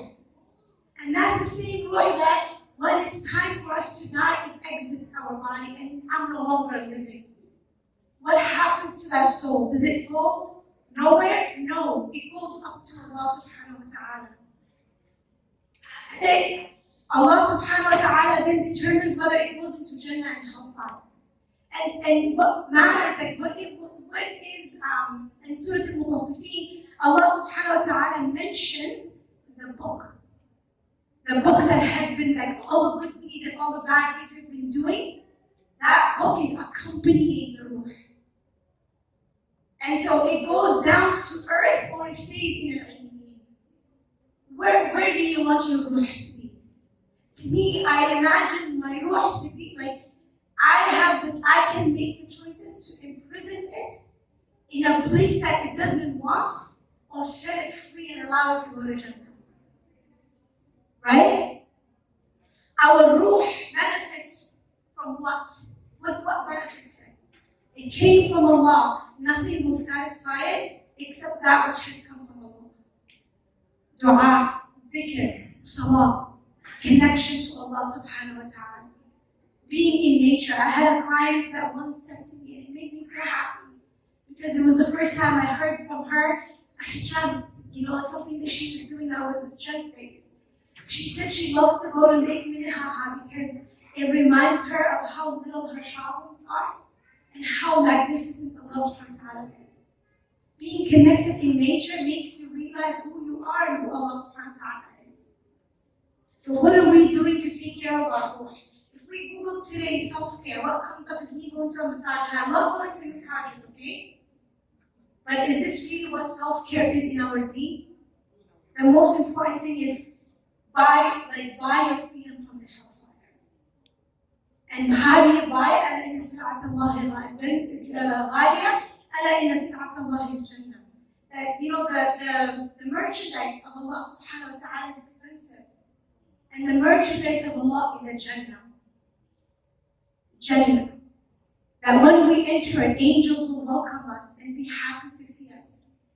And our brothers and sisters in Palestine that we are so sad about, I pray that they are already there. Without hisab, inshallah. Now, the other part of ourselves is our qalb and our aql, and I will connect them too, because you know what's interesting? Our qalb, Allah subhanahu wa ta'ala in the Quran talks about, it is the place in which we understand. Our eyes and our ears are the sources of information from my heart and from my aql. They go together in the Quran. They're not separate. Right? This is why it's really important to seek knowledge and seek information that is authentic, that is real. Because yes, your heart has feelings. Like when Allah subhanahu wa ta'ala in the Quran, He mentions the mother of Musa. He says when she threw him in the Nile, and then Fir'aun takes him, she's about to scream and say, "This is my child, give him back." Allah subhanahu wa ta'ala says, وَأَصْبَحَ فُؤَادُ أُمِّ مُوسَى فَارِغًا. That the heart or the chest of the mother of Musa become empty. Fear. لَوْلَا أَنْ رَبَطْنَا عَلَى قَلْبِهَا. If it wasn't for the fact that we held on to her heart. So do you see how the heart is a place of action? It's the source of action. And Allah subhanahu wa ta'ala can contain our hearts for us. Right? This is why it's important to purify our hearts from diseases of the hearts, like arrogance, like ghafla. Ghafla is actually a disease of the heart. To not at this time, and I don't think any of us who came here to this event are in ghafla about what's happening in Palestine today, or in the world in general, right? But purifying our hearts, knowing what is the disease in my heart, is a responsibility we all have. Because the Prophet, Allah subhanahu wa ta'ala says, إِلَّا مَنْ أَتَى اللَّهَ بِقَلْبٍ سَلِيمٍ, except, I can't remember وَمَا يَنْفَعُ مَالٌ وَلَا بَنُونَ, like on the day when nothing will benefit a human being, no money, no children will benefit you except for the one who comes to Allah with a pure heart. So that's the heart that a person who was invested in their own heart and purifying it. Now this is also when we feel emotions, right? Of course I'm going to be saddened by what's happening in Palestine. Of course the relationship with my husband, if it's not good, I'm going to feel sad and hurt and demoralized. Feeling those things, like it's a natural part of the heart. Allah subhanahu wa ta'ala said to the Prophet sallallahu alayhi wa sallam, وَلَقَدْ نَعْلَمُ أَنَّهُ يَضِيقُ صَدْرُكَ بِمَا يَقُولُونَ. We know that your heart becomes constricted. Allah subhanahu wa ta'ala actually talks about like the heart has movements. So the heart becomes constricted because of what they say about you. The Prophet is a human being. Yes, he has a high level of iman, yet he's impacted by what people say about him. He's not like emotionless, right? Because some of us, we are told like, no, why do you care? Like, why do you care what others say about you? We dismiss the fact that we are hurt by others. The Prophet, Allah subhanahu wa ta'ala says to the Prophet sallallahu alayhi wa sallam, لَقَدْ نَعْلَمُ أَنَّهُ يَضِيقُ صَدْرُكَ بِمَا يَقُولُونَ فَسَبِّحْ بِحَمْدِ رَبِّكَ وَكُنْ مِنَ السَّاجِدِينَ. Increase your tasbih. Increase your sujood. The more sujood, what the Prophet sallallahu alayhi wa sallam tells us that the person, the closest we are to Allah subhanahu wa ta'ala is when I'm in sujood. This is when I can let my heart out to Allah subhanahu wa ta'ala. And tasbih and salawat and dhikr, they alleviate so much from the heart. So much worry. I remember one time, every time I had a paper due when I was in grad school, I would be very stressed out. But one day I learned from my teacher, like there was a salawat challenge, and I kept on doing the salawat, and wallahi, that was the end of the stress. I was like, all I had to do was salawat. And the Prophet ﷺ says, like the more you do it, what happens? The more Allah alleviates from you your troubles of day of night. The last thing, I don't know how much time I had, but the last one is the body. And you know what's interesting? My teacher said something that was so powerful, and I'm still thinking about what it really means, right? He said, your body is the carrier of your soul. Your body is the carrier of your soul. And I'm like, what does that mean? What am I doing to my body? Because on the day of judgment, the Prophet ﷺ tells us the body, we will be held accountable for the body. We will be asked about what we have done for it.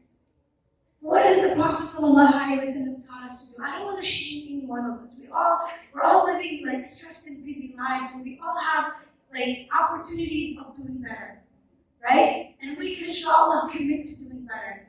But the things the Prophet ﷺ taught us to do, wake up, go to the bathroom, make wudu, putting water on your skin, refreshing yourself 5 times a day, moving your body up and down, right? The Prophet ﷺ, one time they were on a caravan, and there were people that were not on a horse or camel, and they came to him and they said, Ya Rasulullah, we're tired. The Prophet ﷺ said to them, do speed walking. When you do speed walking, it'll shorten the distance and it will make your body lighter. Right? And if you think about how much of our ibadah is connected to walking, and if you've gone to Umrah, you'll see that in just 1 week, I had 100,000 steps. I don't do that many steps when I'm living in my normal life here. Right? So we see that how much of our worship is connected to walking and connected to movement in our bodies. And what are the benefits of doing that? I don't know how many of you know Tony Robbins. I do. Yeah? I do too. And mashallah, I've benefited a lot from him. And I remember years ago, he talked about how he wakes up in the morning and dips himself in this really, really cold water. And apparently there's a lot of health benefits to that, right? And I remember thinking at the time, I'm gonna take a cold shower, because my salah deserves better than the talks he does. He talked about doing these practices before he goes on a major talk, right? To get his body ready and his mind ready. And I was like, no one with the hijab needs that. So I'd wake up and I'd get in the shower and I would turn on the cold water for just 30 seconds and it's like I want to scream. But there's so much health benefits to it. I have a naturopathic doctor who's Muslim, Hikma Medicine, Dr. Mazen Abbasi, who lives in Chicago. He was also one of my teachers in this program. And I remember in my treatment plan, he put alternate hot and cold water. Last thing I will say about the body, and I really, I'm honestly trying to do better. And I hope, inshallah, we all strive for a little bit better, okay? Dr. Mazen taught us that there was a companion of the Prophet ﷺ who was into medicine. And the Prophet ﷺ used to love to learn from the companions because they all had different knowledge and different talents. This companion, his name was Amr ibn Kanda, or Kanda ibn Amr ibn Kanda. And he used to say that your stomach, al-ma'datu ra'su dawa, wal-hilyatu ra'su dawa. Sorry, baited that. Baited that. Sorry, yes, thank you. I'm glad you corrected me with that. That your stomach, your tummy, is the home of illness. And your dietary regimen it's not only food and drink. Dietary regimen, your personal to-do list that is like all of the things that you do to take care of yourself, this is your health. This is the home, this is the Ra's al-Dawa, this is basically the highest level of your treatment. And I absolutely love that, and I'm trying to get better at that, so may Allah subhanahu wa ta'ala help us out. I don't know how much time I have, you guys, but I will leave you with these two. I think I already spoke about balance. But the other two things that protect our well-being that the Prophet ﷺ has left us with is the fact that we have a schedule. That you know what to do from 5 a.m. until 4:59 in the morning, right? You have a whole day. Imam Ghazali rahimahullah, in his book Marvels of the Heart, he says that the first thing a person needs to do is have a set schedule. If you don't have a schedule, this is the door of shaitan. This is the door of shaitan for the person. And we, subhanAllah, we don't, like the Prophet ﷺ, we know everything he did from morning until night. And what structured his day was the salah. So one of the most important things that will ask us to be inspired by is asking ourselves, the next salah is at this time, what will I do? What will I do between the salawats? Right? And how will I make the salah my keystone habits? If you know Atomic Habits, he talks about keystone habits. How will I make the salawats my keystone habits? They are what regulate me. Right? Because like Dr. Layla was mentioning earlier, and I find myself doing this. None of us is free from this. The mind is scrolling. We forget that we have responsibility. No, Allah subhanahu wa ta'ala gave us something to do. Busy your mind, busy your heart, busy your body. There's a responsibility for each thing in the day and the night. And increasing ourselves in knowledge will help us make better choices. Now, surrounding ourselves with people we love. As human beings, we need other people.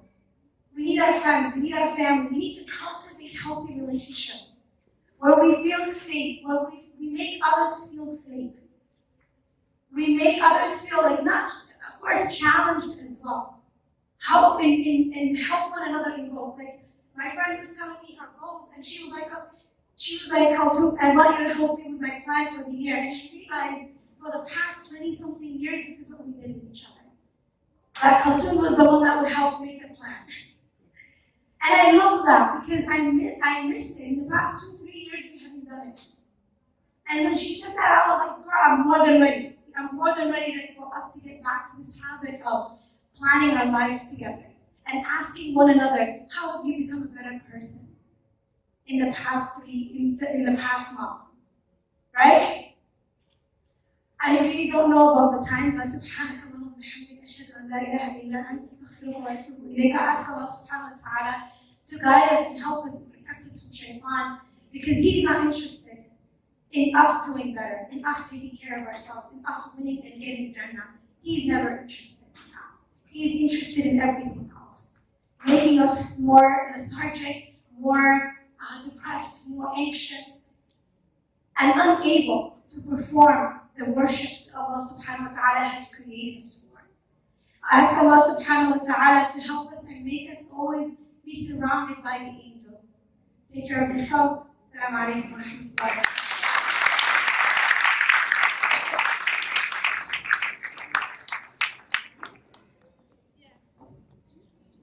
Thank you again, Sister Fatima, for sharing your words with us. Like she said, the mind, body, and soul is connected. I hope that we continue to, as we talk about self-care, combine our need and Tola with the other strategies that we use. Also, guys, I do want to apologize. I came from protest, so if my voice is dying out, please forgive me. And yes, another round of applause to Sister Fatima. I also want to say that she is such a passionate speaker. I've seen her like 2 or 3 times this month, and I'm always blown away. I love people who yell at you when they're talking, and they're really just, always just caring, and they're raising their voice. And I want to say, you are a phenomenal speaker. Thank you so much. Now, as we reflect tonight on the theme of self-care, I just want to acknowledge that it can be so awkward opening up to people, even if it's your best friend or family. Many of us would rather avoid it altogether. And I want to take a moment to acknowledge something that does exist. Sukoon does have a helpline, and it's something that I've personally used, and these experiences have always been positive. This helpline provides free and confidential support, and from the bed, they are committed to culturally informed assistance.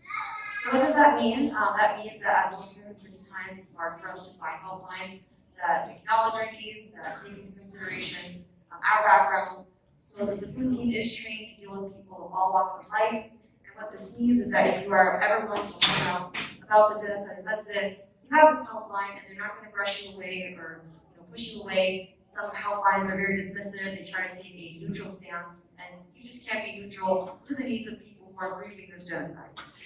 So another thing I want to point out that it is open 6 days a week from 7 to 11, and it's only closed Wednesday. So please do not hesitate to reach out if you or someone you know could benefit from the support offered by Sukoon. I'm going to. Okay, so this is the number. So the number is on the screens. We're just going to take 1 or 2 minutes if everyone can write it down. I know some of you may be sitting here like stop, like okay, you're fine. I need this, but you never know. You really don't. I myself, I won't lie. Don't kill me for those who are parts of me. I was always kind of adverse or just not really for the idea of helpline in general growing up. I thought it was awkward for me. And then there came a time where I was like, I really need to call someone. So the Sukoon helpline has helped so many people I know. Please again, just take a minute to take a picture, to write this down. It really will help you in the long run.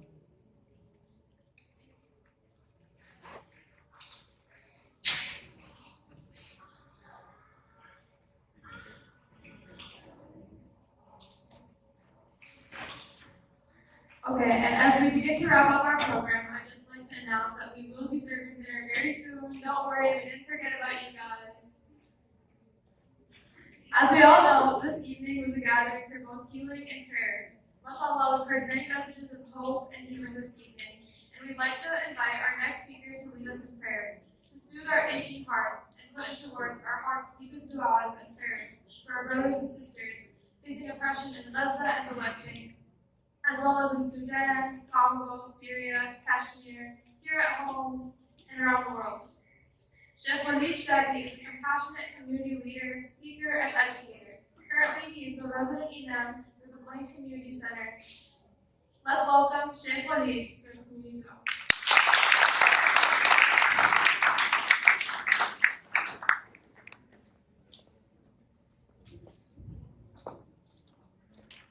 Assalamu alaikum. Jazakumullah khairan, sister. May Allah subhanahu wa ta'ala bless you and accept you in needs of the Ameen. And may Allah subhanahu wa ta'ala reward all those who participated in making this happen. May Allah subhanahu wa ta'ala make it in good deeds. Ameen. Jazakumullah khairan for having me. Before we start, the dua, inshallah, as we see the name of the dua, power of dua. Sometimes when we see what's happening in Gaza these days, and all of us keep making dua even before what's happening, and we feel like we are hopeless, there is no hope for any change to happen.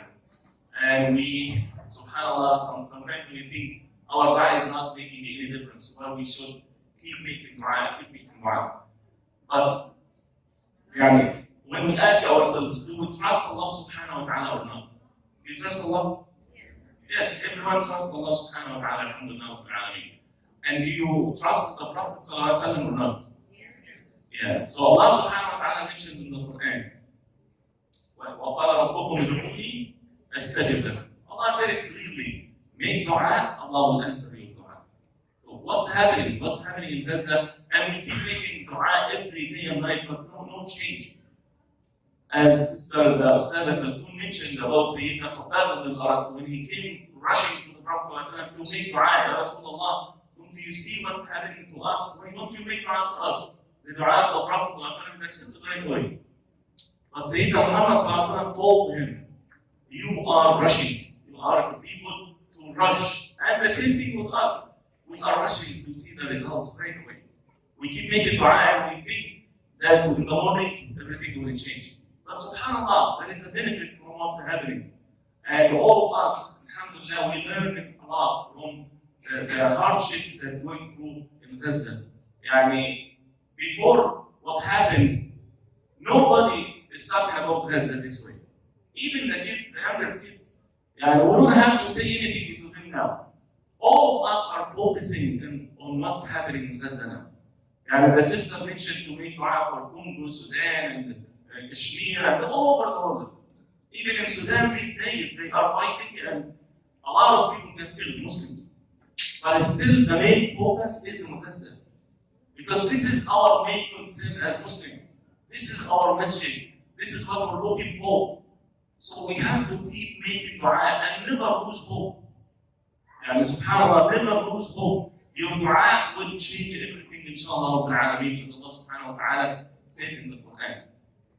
And also, وَإِذَا سَأَلَكَ عِبَادِي عَنِّي فَإِنِّي قَرِيبٌ. If my servants ask me, Muhammad sallallahu alaihi wasallam, about me, Allah subhanahu wa ta'ala, I am so close to them. Then Allah said, فَإِنِّي قَرِيبٌ أُجِيبُ دَعْوَةَ الدَّاعِ إِذَا دَعَانِ. Allah will answer the dua for those who make dua. So do not stop making dua, do not lose hope. Allah subhanahu wa ta'ala will bring victory, inshallah, to the Muslim Ummah. And remember the hadith of the Prophet sallallahu alaihi wasallam about this group of people, لا تزال طائفة من أمتي على الحق ظاهرين لعلوهم قاهرين. Those group of people will stick to the haqq all their life, and Allah subhanahu wa ta'ala will give them victory over their enemies. Then the Sahaba said, Ya Rasulullah, Aynahum, where are they, Ya Rasulullah? He said, Bayt al-Maqdis wa Abna fi Bayt al-Maqdis. They are in Bayt al-Maqdis and the surrounding cities. May Allah subhanahu wa ta'ala give our brothers and sisters victory there, inshallah. So keep making dua. Hopefully, inshallah, hopeful that Allah subhanahu wa ta'ala will change the situation and give victory to the Muslim Ummah, inshallah. And one more thing, because sometimes when we see what's happening, we feel like very depressed, and we think this is the end of this life. The Qiyamah will be there. We know all that the Qiyamah is soon, but it might not be now or next year. That's why people lose hope and they stop doing anything. And that's it. Make dua and that's it. And subhanAllah, they keep waiting for Al-Mahdi al-Muntazar to come. This Mahdi will come, inshallah, and we will fight against those Zionists and we will win. Yeah, he will come, but when we don't know. If the previous nations and the Muslims came before us thought the same thing, will never change. And Salah ad-Din came during like 1 million soldiers in Bayt al-Maqdis, killing the people there. If he had this thinking in his mind that we have to wait for the Mahdi to come, he will never do what he did. The same thing with Qutuz, Sayyid ibn Qutuz with the Mongols. They have a belief that Allah subhanahu wa ta'ala will change it, but we have to do our part. We have to do our job too, as Muslims, inshallah. And the main thing, whatever you can do through the legal organizations, inshallah, and keep making dua. But have trust in Allah subhanahu wa ta'ala. And the Prophet said, when you make dua, have full trust that Allah will answer. Allah wa antum muqinuna bil ijabah. You make the dua, and in our hearts and in our minds, that Allah will answer this dua. This way Allah will answer the dua, inshallah. May Allah subhanahu wa ta'ala bless us with sincerity, and may Allah subhanahu wa ta'ala protect our brothers and sisters in Gaza and Palestine and all over the world. May Allah subhanahu wa ta'ala ease their pain there and give them victory over their enemies. Inshallah, we'll start the dua together, inshallah. May Allah accept our dua, Ya Rabbi. يا ربي لك الحمد كما ينبغي لجلال وجهك وعظيم سلطانك، اللهم لك الحمد حتى ترضى، اللهم لك الحمد إذا رضيت، اللهم لك الحمد بعد الرضا، اللهم لك الحمد كما تحب وترضى، اللهم صل على سيدنا محمد في الأولين، وصل على سيدنا محمد في الآخرين، وصل على سيدنا محمد في الملأ الأعلى إلى يوم الدين، وصل على سيدنا محمد في كل وقت وفي كل حين، اللهم اغفر لنا ذنوبنا وكفر عنا سيئاتنا وتوفنا مع الأبرار، اللهم اغفر لنا ذنوبنا وإسرافنا في أمرنا وثبت أقدامنا وانصرنا على القوم الكافرين، اللهم اغفر لنا ولآبائنا وأمهاتنا وأزواجنا وزوجاتنا وذرياتنا وأولادنا وبناتنا، اغفر يا ربنا لنا ولإخواننا وأخواتنا والمسلمين جميعا والمسلمات والمؤمنين والمؤمنات الأحياء منهم والأموات، إنك سميع قريب مجيب للدعوات يا رب العالمين. اللهم أرنا الحق حقا وارزقنا اتباعه، وأرنا الباطل باطلا وارزقنا اجتنابه، اللهم ارزقنا الإخلاص في كل شيء، اللهم ارزقنا الإخلاص في كل شيء، اجعل أعمالنا كلها صالحة خالصة لوجهك الكريم، ولا تجعل أحد فيها من شيء يا رب العالمين. اللهم انصر الإسلام وأعز المسلمين، اللهم انصر الإسلام وأعز المسلمين، وأعلن بفضلك كلمة الحق والدين يا رب. كل إخواننا وأخواتنا في غزة وفلسطين، اللهم كل المسلمين المستضعفين في غزة وفلسطين، اللهم كل إخواننا وأخواتنا المستضعفين في غزة وفلسطين وفي كل بلاد الأرض يا رب العالمين، اللهم كل إخواننا وأخواتنا في غزة يا رب العالمين، اللهم اشف مرضاهم يا أرحم الراحمين، وداوي جرحاهم يا رب العالمين، اللهم عاف مبتلاهم يا رب العالمين، وارحم موتاهم يا أرحم الراحمين، اللهم تقبل موتاهم في الشهداء يا رب العالمين، اللهم تقبل موتاهم في الشهداء يا رب العالمين،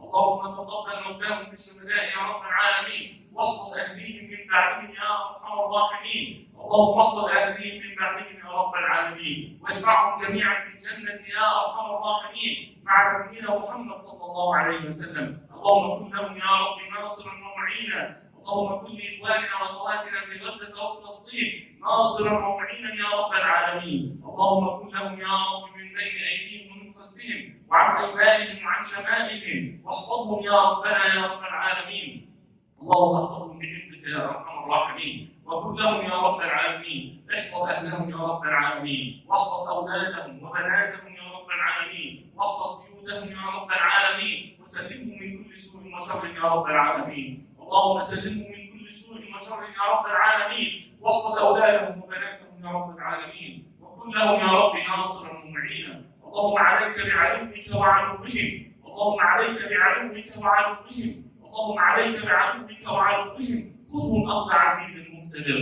اللهم خذ أعداءهم أخذ عزيز مقتدر، اللهم خذهم أخذ عزيز مقتدر كما أخذت عادا وثمودا وفرعون يا رب العالمين، اللهم أرنا في أعدائهم آية من آياتك يا رب العالمين، اللهم أرنا فيهم آية من آياتك يا رب العالمين، ولا ترفع لهم راية يا رب العالمين، اللهم لا تحطم لهم راية يا رب العالمين، ولا ترفع لهم راية يا رب العالمين، وانصرنا عليهم يا رب العالمين بقدرتك وقوتك يا رب العالمين، اللهم انصرنا على هؤلاء اليهود يا رب العالمين، اللهم انصرنا على رب الصهيونية يا رب العالمين، اللهم انصرنا على هؤلاء الصهيونيين يا رب العالمين، اللهم انهم اروا اخواننا واخواتنا في غزة قوتهم، فارنا فيهم قوتك يا رب العالمين، اللهم ارنا فيهم قوتك يا رب العالمين، اللهم عليك بهؤلاء الصهاينة يا رب العالمين، اللهم عليك بكل ظالم متجبر طاغية يا رب العالمين، خذهم أخذ عزيز مقتدر، اللهم خذهم أخذ عزيز مقتدر، ونجي إخواننا وأخواتنا في غزة وفلسطين، واحفظهم يا رب العالمين، وانصرهم بنصرك المؤثر يا رب العالمين، اللهم كن لهم ناصرا ومعينا، اللهم كن لهم ناصرا ومعينا، وكن لاخواننا واخواتنا في كل مكان يا رب العالمين. اللهم كن لاخواننا واخواتنا في السودان يا رب العالمين، وفي الكونغو يا رب العالمين، وفي ليبيا يا رب العالمين، وفي مصر يا رب العالمين، وفي كشمير يا رب العالمين، وفي اليمن وفي العراق وفي سوريا وفي تركيا وفي الصومال واليمن، وفي كل مكان يذكر فيه اسمك يا رب العالمين. اللهم كن للمسلمين المستضعفين في افغانستان وباكستان والهند يا رب العالمين. اللهم كن لاخواننا واخواتنا في الهند يا رب العالمين، وفي كل مكان في الارض يا رب العالمين. اللهم كن للمسلمين في كل مكان يا رب العالمين. اللهم كن لنا ولاخواننا المستضعفين في هذه البلاد وفي كل بلاد الارض يا ارحم الراحمين. اللهم ثبتنا على الحق يا رب، وثبت الحق بنا يا رب العالمين. اللهم ثبت اخواننا واخواتنا في غزه وفلسطين، ثبتهم على الحق يا رب العالمين. اللهم ثبتهم على الحق يا رب العالمين. اللهم ثبتهم على الحق يا رب العالمين، وقوي ظهورهم يا رب العالمين. اللهم قوي ظهورهم يا رب العالمين، واجعلهم لاعدائهم قاهرين يا رب العالمين. اللهم اجعلهم لاعدائهم قاهرين يا رب العالمين، واجعل الدائرة على عدوك وعدوهم يا رب العالمين. اللهم انتقم من الظالمين، اللهم انتقم من الظالمين، اللهم انتقم من الظالمين، انتقم من اعدائك اعداء الدين وكل من ناصرهم يا رب العالمين. اللهم انتقم منهم ومن ناصرهم يا رب العالمين، وخذهم جميعا اخذ عزيز مقتدر، ونجنا من بين ايديهم يا رب العالمين، ونجي اخواننا واخواتنا في غزه وفلسطين سالمين معافين يا رب العالمين. اللهم اتمم لنا نصرك الذي وعدت به عبادك الصالحين. اللهم اتمم لنا نصرك الذي وعدت به عبادك الصالحين. اللهم اتمم لنا نصرك الذي وعدت به عبادك الصالحين، واحفظ اخواننا واخواتنا في كل مكان يا رب العالمين. اللهم انا دعوناك كما امرتنا فاستجب لنا يا ربنا كما وعدتنا. اللهم استجب لنا كما وعدتنا، قلت وقولك الحق ادعوني استجب لكم. اللهم انا قد دعوناك كما امرت فاستجب لنا يا ربي كما وعدت.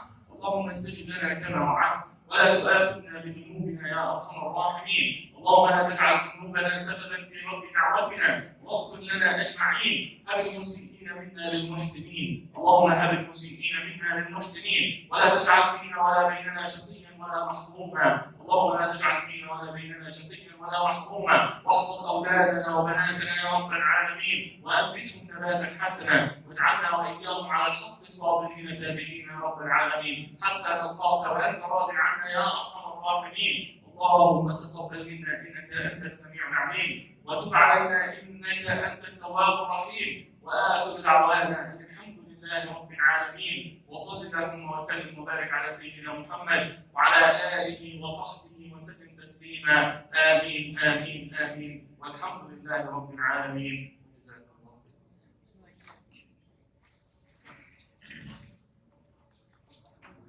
Thank you, brother.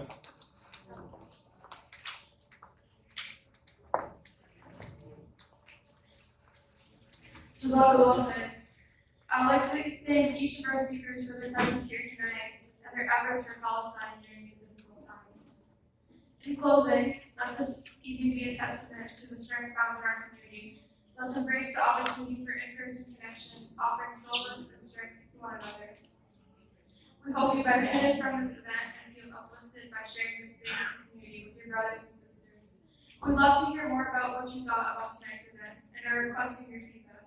We request each of you take a few minutes to fill out this quick feedback form right here, and it makes a big difference for organizers and is much appreciated. We have box dinners being handed out by the volunteers. We encourage you to share this meal in community and connect with your fellow brothers and sisters if you hadn't had the chance to. Again, guys, thank you so much for being a part of this evening. Sorry, my voice is right now. And this is brought to you by Sequoia AMP and the Evans School. We also want to give a shout out to our amazing sponsors, because without them, this event would not have happened. We have Reviving Sisterhood. I see really good audience. We have Ignis Sisters of Minnesota. We have NWICC, also known as Northwest Islamic Community Center. We also want to give a big thanks to Big Medina, Internet, Marhaba Grill, and Crescent Moon for their food donations.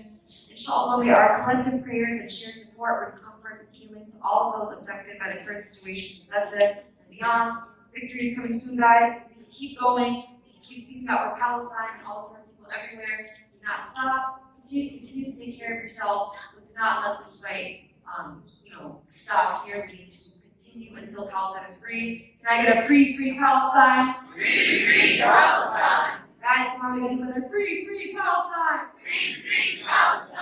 Thank you all so much once again. Take care of yourself and have a great night. Assalamu alaikum.